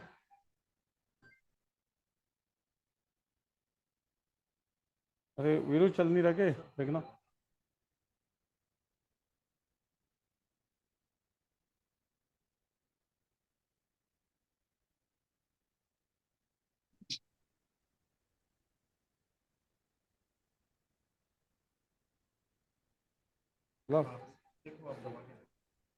दबा के तो चल रहा है, भगवान नहीं कहता.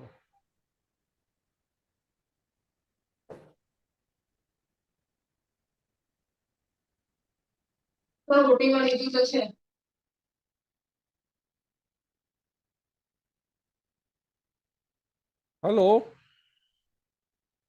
Yes, Hello. boss. I have done my fenestration. See that? Yeah. Never ever Can you suck directly zoom over in? the fenestra. Boss, can you zoom in some? Yes. Why is that, Patla? Never ever try to suck directly over the fenestra. Yeah, now it is good. See, I will show you. As long as your vestibule is full of fluid, can you see? Yeah. So I have done this without removing the intact incudostapedial arch. Can you see? Yes. This way, I will not mobilize the foot plate because foot plate is anchored to the incudostapedial arch. Could you see? Yes. Now my next crucial step is I will put a piston now. Even before, can you give me the measuring gauge? I will use a titanium and I am using the titanium measuring gauge.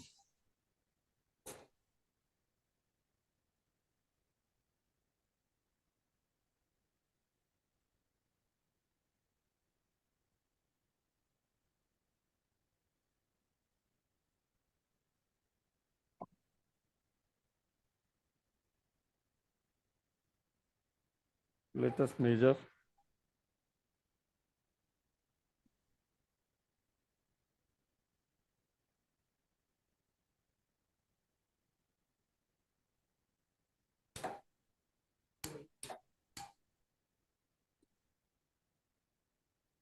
this way. This is classical reverse stepidotomy because I have adequate space to accomplish a fenestra. Okay,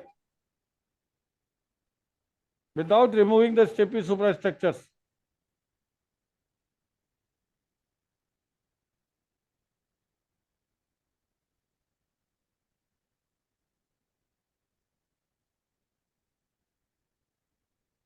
Yes. So 4.5. अरे 4 का दे भाई. Hello. Yes. So now I will use 4.5 piston. Once I put my piston, then I'll remove the suprastructure without any problem.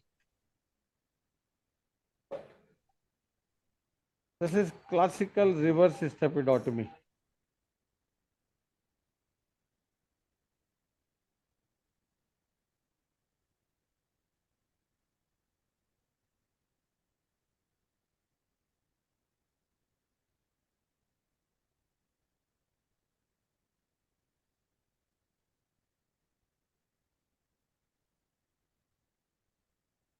This is my clipped titanium piston.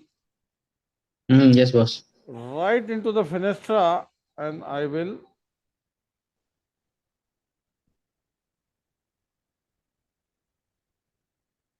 pass on. Oh, shit. Come on. My hand was moved by something.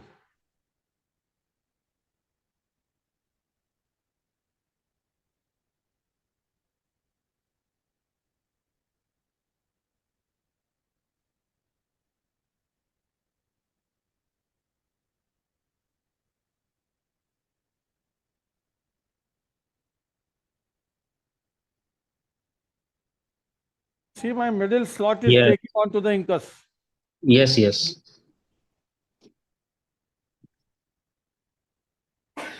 See my piston into the fenestra. Yes, nicely seen. See this? See inside? Yes. All set. I have not removed the suprastructures yet.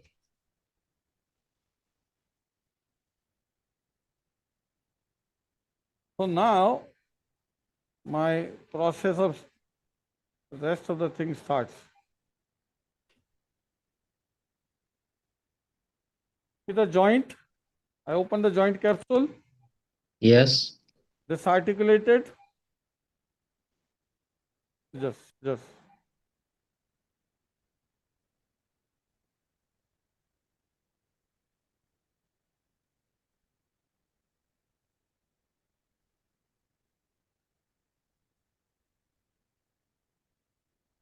Tendon. Yes. Now, last crucial step, and then it is done. Now, sometimes, see, I can easily fracture it out.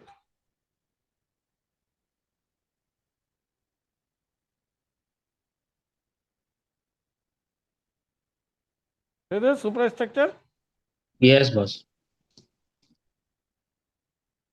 And I will leave this blood over the fenestra.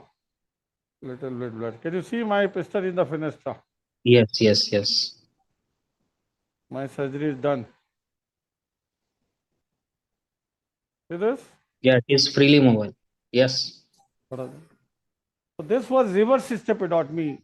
How it made my life easier without laser is, I took advantage of a fixed incudostipedal arch. So during fenestration or corotomy, my foot plate doesn't get mobilized. See that? Yes, I boss. purposely leave the blood over the vestibule. Fenestra. See, the pressure inside the vestibule is much more than the pressure inside the middle ear. So as long as your vestibule is not sucked off, never use a suction over it to make a dry vestibule, no blood can transgress inside. Yes. Don't worry about it.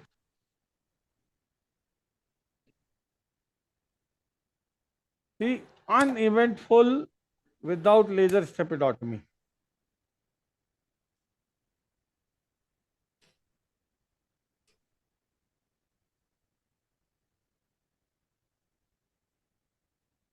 Depositing the flap back.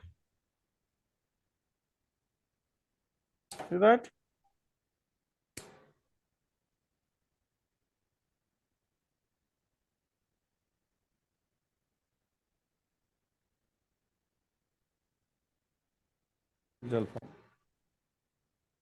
Vishal, Yes, boss.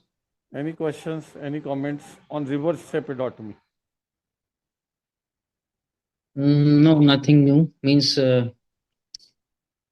few questions like if while curating incus got dislodged, then what to do, as well as while taking this crura down, entire foot plate come out, then what will do? What will to do? Okay, if your foot plate comes out, first of all, prevention. Laser is the Yes, best prevention, number one. yes, yes. Number two, if foot plate comes out, deposit it back. Put a fascia over it and put a piston over that. Okay,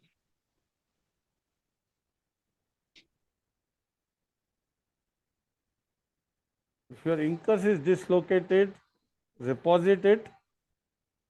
You can put a bone cement or a tissue glue or something to keep in place, a little micro drop, and come back after 6 months when everything gets fixed again. okay. Or you can think of a Malleus stepidotomy, which is always a poor results in long run Yes, as compared yes, to incudus stepidotomy, because the range of yes, motion of the Malleus into the vestibule is much more. yes, yes. Many ways to deal with according to the intraoperative situation. So this was classical reverse stepidotomy. Put a piston first, fenestra piston, and then Stapes removal. And how to deal with Malleus fixation? Huh? Either it is anterior malleolar or it is the head fixation. Pardon? How to deal with Malleus fixation Malleus along with fixation is, otosclerosis? yes, we have seen couple of cases. Malleus fixation is mostly in the attic.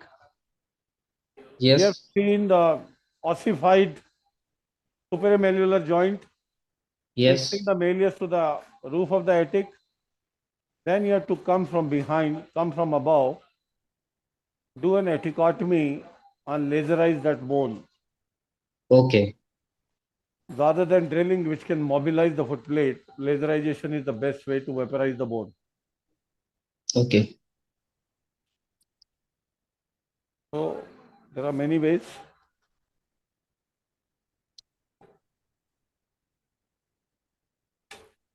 So Superb demonstration, by ultimate. Thanks thank for you, not boss. using laser for all.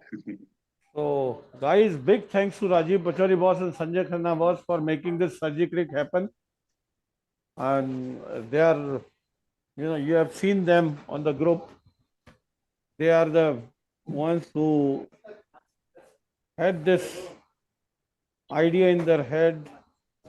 They did everything to make it better and better, to involve more and more surgeons and make this event successful. And this time, the team Jaipur is trying their best to make it even better, to host you, to give you good time or the best time ever in Jaipur.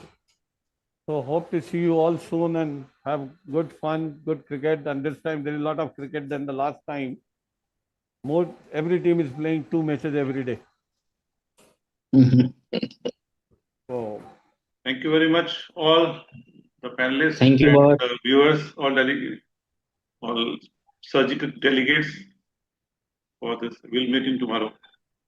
Thank you very much. okay, guys, see you soon.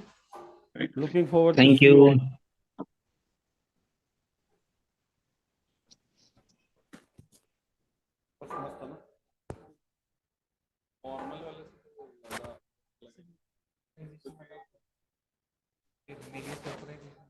Head से touch है ना, fill करेगा तो head हिलेगा, जैसे laser से vaporise करते हैं उनको हटा दो, अपना ढीला हो जाएगा।